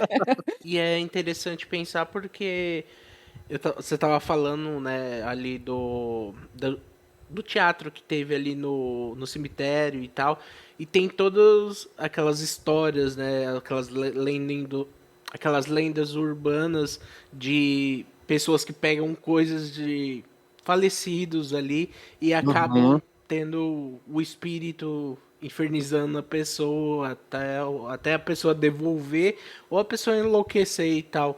Mas, uhum. como você disse, né, no contexto, assim, uma pessoa faleceu, uma pessoa que tinha um armário bastante cheio de roupas boas e tal. É, você se desfazendo daquilo, você não tem você não tem a informação, né, de que aquilo foi de uma pessoa. Então aquilo para você é só uma roupa que talvez, né, Aham. possa ser de alguma pessoa que faleceu, mas também tem tantas pessoas que têm condições que compram roupas e acabam nem Uhum. usando, né? Compra Exato. três, quatro da mesma peça, só que de cores diferentes, mas usou Uhum. somente a vermelha e as outras não usou. Então é uma coisa assim, também, né? Tem toda essa coisa da campanha do agasalho, né? Já que a gente está no Uhum. inverno. É, Exatamente. pessoas que precisam. Você quer se aquecer, não quer saber se foi de a dona Josefa que morreu Uhum. usando e tal. O importante é estar dando para você se aquecer, não tendo furos, não sendo uma. Uhum. Não tendo restos, né, de sangue, seja como for, como a pessoa Exatamente. faleceu. É uma coisa assim que é até bonita de se pensar, né? No caso da Uhum. doação e no caso também de você comprar por um preço mais em conta, algo que você não conseguiria comprar ali de uma loja que vende por tantos reais, ali no brechó você consegue bem mais em conta, né? E uma questão agora, gente, mudando de assunto, que eu acho que é Hum. muito interessante, que é a produção da série Cidade Invisível. O Ah, Leandro, ele trabalhou nessa série, ele fez parte dessa produção maravilhosa, e eu acho muito interessante porque o Cidade Invisível, ele trouxe pra gente essa questão do folclore por uma perspectiva sobrenatural, que é até natural você pensar no folclore, nessa mágica, nessa coisa da natureza e tudo mais. E, infelizmente, a gente teve uma primeira concepção do folclore pelo Monteiro Lobato. aham. E tem a questão toda do preconceito, que ele vinha regado disso, de todo um conceito de uma época. E o Cidade Invisível, ele trouxe uma nova perspectiva, porém ele não tirou essa questão sobrenatural desses seres místicos e maravilhosos, que é uma coisa assim que a gente tem muito no Brasil, só que a gente não, eu vejo que a gente não utiliza muito isso, a gente não trabalha muito com isso. E você trabalhou no figurino deles, né? E tem um figurino, Lê, que me chamou muita atenção, que foi o da Letícia Spiller, que eu fico vendo assim, aquela questão Ah, dela ser uma Tinta Pereira. Então uhum. ela é aquela bruxa que ela tem essa fisionomia de coruja e a Uhum. roupa dela, quando ela abre os braços, dá aquele aspecto de coruja. Uma outra também que eu achei muito impressionante, que foi da Alessandra Negrini, que ela fez Uhum. A Cuca, justamente por causa dessa concepção infantil que a gente tem. Eu sempre vi a Cuca como aquele jacaré, mas não, Sim, ela trouxe, né, é, a ideia exatamente. da série trouxe ela como essa ideia da borboleta também. E tem Uhum. uma cena que ela abre os braços assim, aí ela tá com uma roupa assim longa até o chão, Uhum. e quando ela abre parece que são asas de borboletas. E eu me lembro que eu li um livro quando eu era mais jovem que chama O Outro Lado da Meia-Noite, do Sidney Sheldon, e é um romance policial. E nesse romance, uma das personagens ela acaba crescendo nesse enredo e ela aparece para um outro personagem e ela aparece com uma roupa muito parecida, porque teve um filme depois que fizeram desse livro e no filme eles mostram ela com essa roupa, tipo, como se fosse uma borboleta. E assim, é impressionante, porque trouxe essa modernidade. Até o Saci, a gente vê assim, ele não tinha um gorrinho, mas ele tinha um lenço ali Uhum. amarrado, sabe? Aham. O Curupira. Nossa, do Curupira eu achei um dos mais fodas, porque Ai, esse sim. ator é muito foda. E Maravilhoso. o Fábio Lago, né? Aham. E ele Maravilhoso. veio. Vocês trouxeram ele pra gente com essa ideia dele numa cadeira de rodas. Por quê? Porque ele tem Uhum. os pés virados para trás. E como a cabeça dele sai fogo, eles colocam um saco plástico ali, meio que contendo o fogo da cabeça dele, sabe? E traz ele para Uhum. um ambiente urbano. Todos os personagens são trazidos para um ambiente urbano. Então tem a mistura dos personagens no ambiente urbano e nesse folclore mágico, né? Eu achei fenomenal e traz essa magia sobrenatural. Eu achei muito impressionante. Como foi, amigo, trabalhar com essa produção? Nossa, amiga, foi muito, muito incrível, assim, poder fazer parte, acompanhar todo o processo, né? Você foi falando, eu fui me lembrando de muitas coisas, da concepção, e o que eu gostei muito, né, desse projeto foi que exatamente isso, né? O Carlos Saldanha, que é o roteirista e tal, ele trouxe muito esse olhar das entidades mesmo, né? Olhar para o nosso folclore como entidades. Então tinha o Bar da Cuca, que era a Alessandra Negrini. Então as entidades se encontravam lá. A Jéssica Core, que fez a Sereia, que eu sou completamente Yara apaixonado, assim. maravilhosa. Ela, assim, é maravilhoso. Os personagens que foram surgindo ali foi o Tutu, que virava esqueci o nome. Ai, não era o porco. Enfim, o javali. Ele virava um javali. Então, Sim. as roupas dele foi tudo pensada num couro, numa lona de caminhão para remeter a pele do porco. Então a gente tinha que procurar um fornecedor que tivesse uma máquina que aguentasse fazer esse tipo de roupa. O da Cuca que você falou, o da Cuca foi um dos mais complicados de chegar naquele, naquele No resultado, né? estereótipo. Aham. Porque é isso, são muitos meses de pré-produção, né, então a gente faz uma primeira pesquisa, aí você senta com direção de arte, com a direção, aí eles falam: "Não, não é muito esse caminho, vai por outro".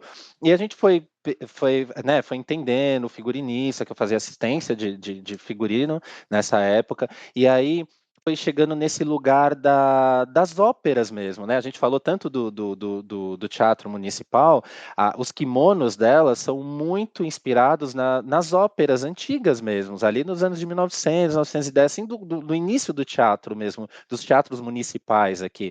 Então a gente foi para essa coisa do corset por baixo, ela sempre muito elegante, muita camada para ela, e essa coisa do kimono foi muito legal você ter lembrado que era justamente para quando ela abrisse os braços, remeter a uma borboleta, porque eu acho que o mais difícil foi desassociar a cuca do jacaré, e isso foi uma coisa Sim, desde o início. Os diretores, o roteirista, todo mundo já tinha isso muito claro que a cuca seria uma outra coisa, até porque num dos folclores originais, ela é uma borboleta, né? Então isso foi se modificando com o tempo. O da Letícia Spiller, eu amo esse figurino. Gente, ele deu muito ai, eu trabalho, amo. não só para fazer, mas para gravar também, contando os Amigo, bastidores, que né. orgulho. Ela estava maravilhosa. Porque aquilo ali, eles eram aquela capa dela, que é o manto que a gente chamava, né, o manto Uhum, dela, a gente foi muita pesquisa, foi muito em 25 de março, vi aquelas coisas de franja de cortina, e aí põe no tecido e tinge para chegar naquela cor, e depois de pronto, ela tem muito ficou muito pesado, é muito lindo, e as cenas a uhum, Letícia Spiller é maravilhosa, ela foi incrível. uhum. Então, Ela foi eh, incrível. co ela foi incrível, o negócio desse figurino ele tinha muita franja, então ele estava sempre emaranhando. Então cortava uma cena, Hum, tem que ir lá, vai, arruma porque prendeu. Ou prendeu na árvore, trouxe um monte de folha porque gruda. Então, assim, a manutenção do figurino dela, eu acho que foi um dos mais complicados do set de fazer. Ele demandava muita atenção e chegar nele também não foi fácil, assim. Mas quando a gente vê o, o resultado, a gente fica muito feliz. O Wesley, que fez o Saci, foi justamente isso, essa coisa, né, da rua, tal, então ele tinha essa moda mais da rua mesmo, uma calça cargo, um tênis da moda, assim, mais skatista, a regata e o símbolo, né, que ele não vai usar a touca, uhum, mas a simbologia continua a mesma, porque no folclore, quando você pegava a touca do Saci, ele ficava preso a você, ele tinha que te obedecer. Então isso estava no roteiro, mas como não ser literal, né? Aí foram testando, uhum, tal, até chegar naquela faixa, que era aquela faixa que ela tinha a mesma função da touca. Quem pegava aquilo, ele ficava preso àquela pessoa. Então, todos uhum. os figurinos, eles são pensados, primeiro, né, para ser funcional e contar uma história. Então, ele traz potência, e isso é muito legal, porque quando a gente vê todo o preparo dos atores tal, e quando vem a primeira prova de figurino que a gente vai fazer e quando fecha, você sente que a coisa amarra ali. Tudo que eles estavam pensando, a Letícia Spiller, quando colocou o manto pela primeira vez, ela ficou um bom tempo abrindo os Ela braços, falando: "Nossa, incorporou o personagem muito". ali, né, que ela colocou, Gente, porque ela ela fez ela entregou muito, muito. O da Alessandra também, eu achei que ficou todos, assim, eu tenho até pelos personagens cotidianos, assim, né, porque a gente tinha sim. muitos personagens nessa série. E tem uma cena que eu gosto muito, que é uma que eles estão lá na Lapa, no Rio de Janeiro, que é onde fica o bar das entidades. E aí era uma cena que tinham muitos figurantes, assim, só que entre eles tinham outras entidades. Então a gente teve que montar várias entidadezinhas, até quem, né, for rever a primeira temporada, tem essa Olha, cena na frente do bar, você vai começando a catar umas entidades espalhadas por ali, mas com a mesma aham, intenção do Saci, uma coisa mais contextualizada para o tempo de hoje. Então, essa é uma cena Sim. que eu gosto muito, porque ali é onde a gente teve mais liberdade para criar algumas coisas que a gente acreditava, sabe? Sim. Não, e eu fiquei assim impressionada com o figurino, realmente com todo esse aspecto da série. Teve uma questão que eu vi que a própria Letícia Spiller, ela comentou que ela Uhum, teve experiências paranormais uhum. durante as gravações, principalmente durante, né, no caso ela participou da segunda temporada, e Exato. vocês fizeram lá no Pará, né, Foi em Belém. em Belém do Pará. E o que acontece ali, tá bem perto da Amazônia, tá ainda pega, vocês foram em florestas, tudo mais. Uhum, E ela uhum. fala que teve um momento que vocês foram ali no Mercado das Carnes e a Aham. filmagem era durante a madrugada. E o Mercado Sim, das Carnes ali, falam que no Pará, é uma energia pesada, é uma é. coisa meio densa, assim, nesse sentido. E ela falou que estava ali de madrugada, só a equipe trabalhando, e do nada, de repente, um mercado gigantesco, né? Lá no fundo se acendeu uma luz e não estava batendo vento, nada, estava um tempo seco, e aquela luz começou a balançar sem vento, e a equipe começou a entrar em choque, e ela falou, não, gente, isso é um sinal, já, você já começa a levar Sim, para outro lado, né? É um sinal que vai dar bem, entendeu? Não levem para esse exato. lado pesado. E ela também gravou no meio da mata ali, em uma situação, Aham. e também apareceu uma luz específica no meio do mato, e a galera ficou em choque, e ela veio com o mesmo discurso, ó, gente, isso daí só é uma aprovação, sabe? Tipo, não está afligindo a gente, igual a ideia dos fantasmas no teatro, sabe? Você fica com medo, Aham. mas não necessariamente aquele espírito, ele tá ali para te agredir, ele só tá ali com a energia dele, simplesmente isso, sabe? Então, teve muito disso e é muito rico, porque a gente, vamos ser bem sinceros, a gente paga muito pau para questões de folclore do exterior, sabe? Tem a questão europeia, tem os americanos, a gente vê essa questão de Hollywood e tudo mais. E aqui no Brasil, a gente acaba deixando um pouquinho de lado mesmo, tipo, a gente vê isso. E o Cidade Invisível, ele trouxe isso de volta nessa questão. Olha, a gente tem um folclore riquíssimo aqui, sabe? Coisas que quando os portugueses chegaram aqui, eles ficavam em choque quando eles escutavam nossas histórias. Então, assim, Uhum. não é para menosprezar, e a gente acabou menosprezando com o tempo essa situação. E é uma energia de natureza, sabe? É uma coisa meio Uhum. elemental, bem bruxesca, assim. Eu acho fascinante. É lindo, é lindo, é lindo. Eu É uma acho, vendo, né? Eu gosto muito de comparar Cidades Invisíveis com o Deuses Americanos, né? Que é uma série que saiu nos últimos anos que traz o folclore dos deuses, né? Antigos, mais inseridos no contexto atual, né? Do século XXI. Uhum. Essa série, pra mim, assim, em questão de produção, de fotografia, de histórias, né, de inserir esses folclores nos dias atuais, assim, eu vejo uma similaridade muito legal, assim, que não deixa para trás, sabe, o Deus Americano, que a gente sabe que é uma série que é produzida lá nos Estados Unidos, que eles têm Uhum. incentivo e tal, tudo mais. Sim. E Cidades Invisíveis tem uma qualidade tão boa quanto e tem Uhum. a mesma essa premissa assim que eu curto bastante de pegar folclores antigos e inserir na atualidade, né? Porque tem pessoas que têm um preconceito assim de é coisa antiga, então não tô nem aí. Então você trazendo coisas que até tem seres que eu nem conhecia, assim, que eu vim conhecer através da série. E é legal, né, gente? Sempre trazendo de volta esse folclore para pessoas que não têm conhecimento de tudo. É claro, né? A gente tem muito isso na cabeça do Saci, da, Uhum. Ca- da, da Cuca e tal, Uhum. mas tem outros que a gente não conhece, então eu acho bem válido assim todo esse esforço para trazer esses folclores menos conhecidos e ser inserido nessa. nessa atualização, né, do século XXI. Exatamente. E essa coisa de você trazer, né, você manter essa história que é nossa, né? Imagina há quantos anos essa história foi passada, né? Dos seres elementares, do Curupira. A gente lembra que quando a gente ia filmar as cenas do Curupira na floresta, tinha todo um respeito.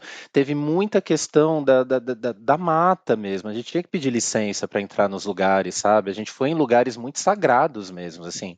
Espelhos d'água, que são uma lagoa que nasce no meio de um lugar que você não imagina, que é com uma água cristalina. Então, você tem que saber chegar, você tem que saber sair. E essa da gente recontar essas histórias, eu acho importantíssimo, porque se a gente não faz isso, né, todos nós, isso vai morrer. Vai ser substituído por ele vai se americanizar, né? Essa É. cultura está muito aqui. Então, se a gente deixa de contar a história dos nossos seres, né, das nossas entidades, do nosso folclore, isso acaba se perdendo. Então, eu acho que isso foi um trunfo muito grande, sabe? Eu acho que a segunda temporada eles também conseguiram resolver questões que na primeira realmente ficou em aberto por várias questões mesmo, de representatividade. Eu acho que está certo, a gente tem que falar sobre isso, sabe? De tipo, cadê essa galera que a gente está falando tanto ali na série? Eu acho que a segunda temporada eles conseguiram trazer isso, e pô, você está falando ali de cultura, você está falando de povos, você está falando de história, Tradições. Foi muito tradições. rica. A gente conheceu pessoas incríveis, ouvi histórias muito boas, então para mim é sempre um prazer falar dessa série nesse sentido, porque ela, ela para mim, ela reacendeu isso, sabe? Da gente voltar a contar essas histórias de uma outra Sim. maneira, que é isso. A Cuca pode passar pela gente todo dia, apesar que, né, se passa aquela mulher pela gente, a gente no mínimo dá uma olhada, mas eu digo, Ah, é, no mínimo, meu bem, eu viro o pescoço, no mínimo. não, não, Uma mas coisa até que eu acho engraçada, passa estava uma mostrando os sereia gringos. daquela, imagina. É, não, cantando, maravilhosa. Estava mostrando os gringos falando da que eles viram a Letícia Spiller sem ser a personagem da Matinta Perê, porque a Matinta Perê é essa bruxa, ela faz aquela voz grave, assim, né? Ela Então, pintou ela tem também, todo ela fez um tudo. estereótipo Aham. maravilhoso. Mas quando eles viram como a Letícia Spiller é de realmente, todo mundo ficou apaixonado, porque que mulher belíssima, que mulher Ela é linda, e, tipo, belíssima, coroa, sabe? Tipo, maravilhosa. E a energia Alessandra Negrini maravilhosa. também maravilhosa. Meu, a Alessandra Negrini, ela é do jeito que ela é desde que eu sou criança. Isso já faz uns Exato! 30 anos, Gente, isso sabe? também pra mim Então, é um clássico, ela não mudou nada. Nada, como nada. assim? Ah, desde as É, novelas que a gente assistia, tipo, aí você vê o Cidade é. Invisível, a mesma cara, assim, eu tô Mesma achando que ela é cara. uma entidade, eu tô achando que ela é uma É, ela tá enganando a gente, essa ela safada. ela tá Com enganando a certeza. gente. Eu acho que a gente tem que fazer um episódio só sobre isso, essas entidades que estão aí Que enganando é a uma gente, que não vampira? envelhece. Não, Sabe gente, aquelas não é coisas que aquele já fazendo um gancho para um próximo, né, aquelas coisas do que eu fico vendo de umas pessoas que se parecem muito há séculos atrás e são iguais Ah, hoje, sim, tipo, que nasceu sim. Ah, parece que em 2 sim, tempos. Ela é sim. uma Tem dessas, do eu acho Keanu que ela Reeves. Uma vez eu vi um quadro antiguérrimo de um cara que é a cara do Keanu Reeves. É a cara, assim, tipo, mas o eu acho quadro é muito antigo. eu acho que eu vi esse, eu vi dele, eu vi de mais alguns. Teve Tem uma um que galera. tem uma galera, tem um que é uma foto de guerra de 1900 sei lá quanto, e aí mostra o cara igualzinho a um ator de hoje. E aí eu falo: "Gente, vai saber, né". Eu acho que Cidade Invisível também É. abriu um pouco o leque pra gente pensar: "E aí, se tiver um barzinho dessa galera que estão aí Ai, eu conversando". e aí? Não, com certeza. E o tema central, né, se a gente parar para pensar, a gente está falando da manutenção desse nosso ecossistema, né? Que Sim. acho que a mensagem fica muito grande também, o quanto que a gente precisa preservar. E parece um tema tão batido, um tema tão clichê. Lá vem, né? Não, não é sobre, isso é urgente mesmo. Eu acho muito legal quando alguém consegue juntar numa série um resgate histórico e também passar uma mensagem de tipo, olha. As- Talvez essas entidades não existam no mundo real para salvar a gente. E aí, o que que você vai fazer?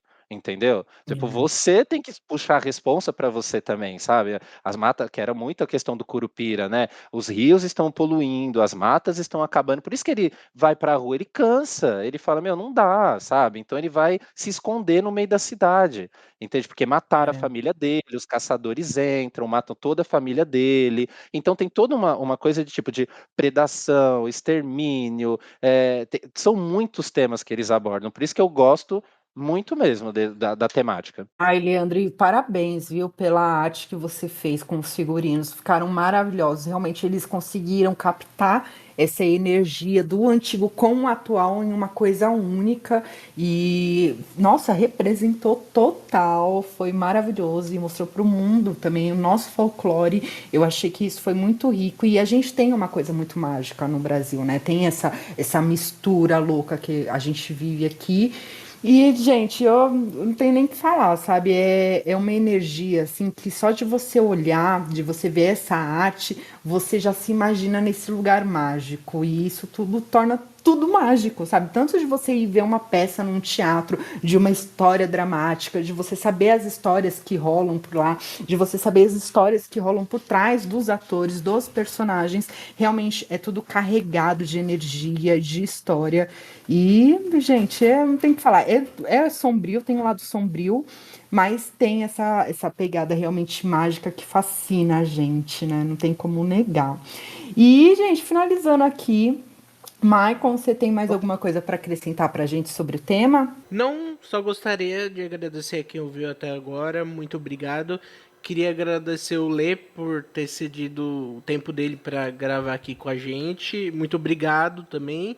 E até a próxima. E Lê, fala aí das suas redes sociais, onde a gente te encontra, como que é o seu trabalho.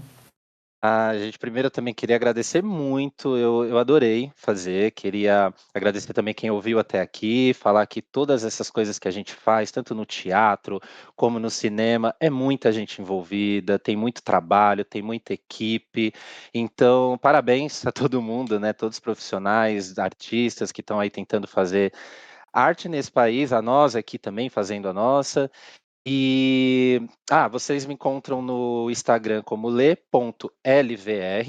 e no TikTok, que é onde eu sou mais ativo. Sim, que é lesado, le.sado, lesado. Não sei se ficou claro, mas é isso, gente. Eu coloco na Eu acho que ficou descrição. claro. É o quê? Eu coloco na descrição as suas redes sociais. Tá ótimo. Passa pra gente pra colocar, Lê.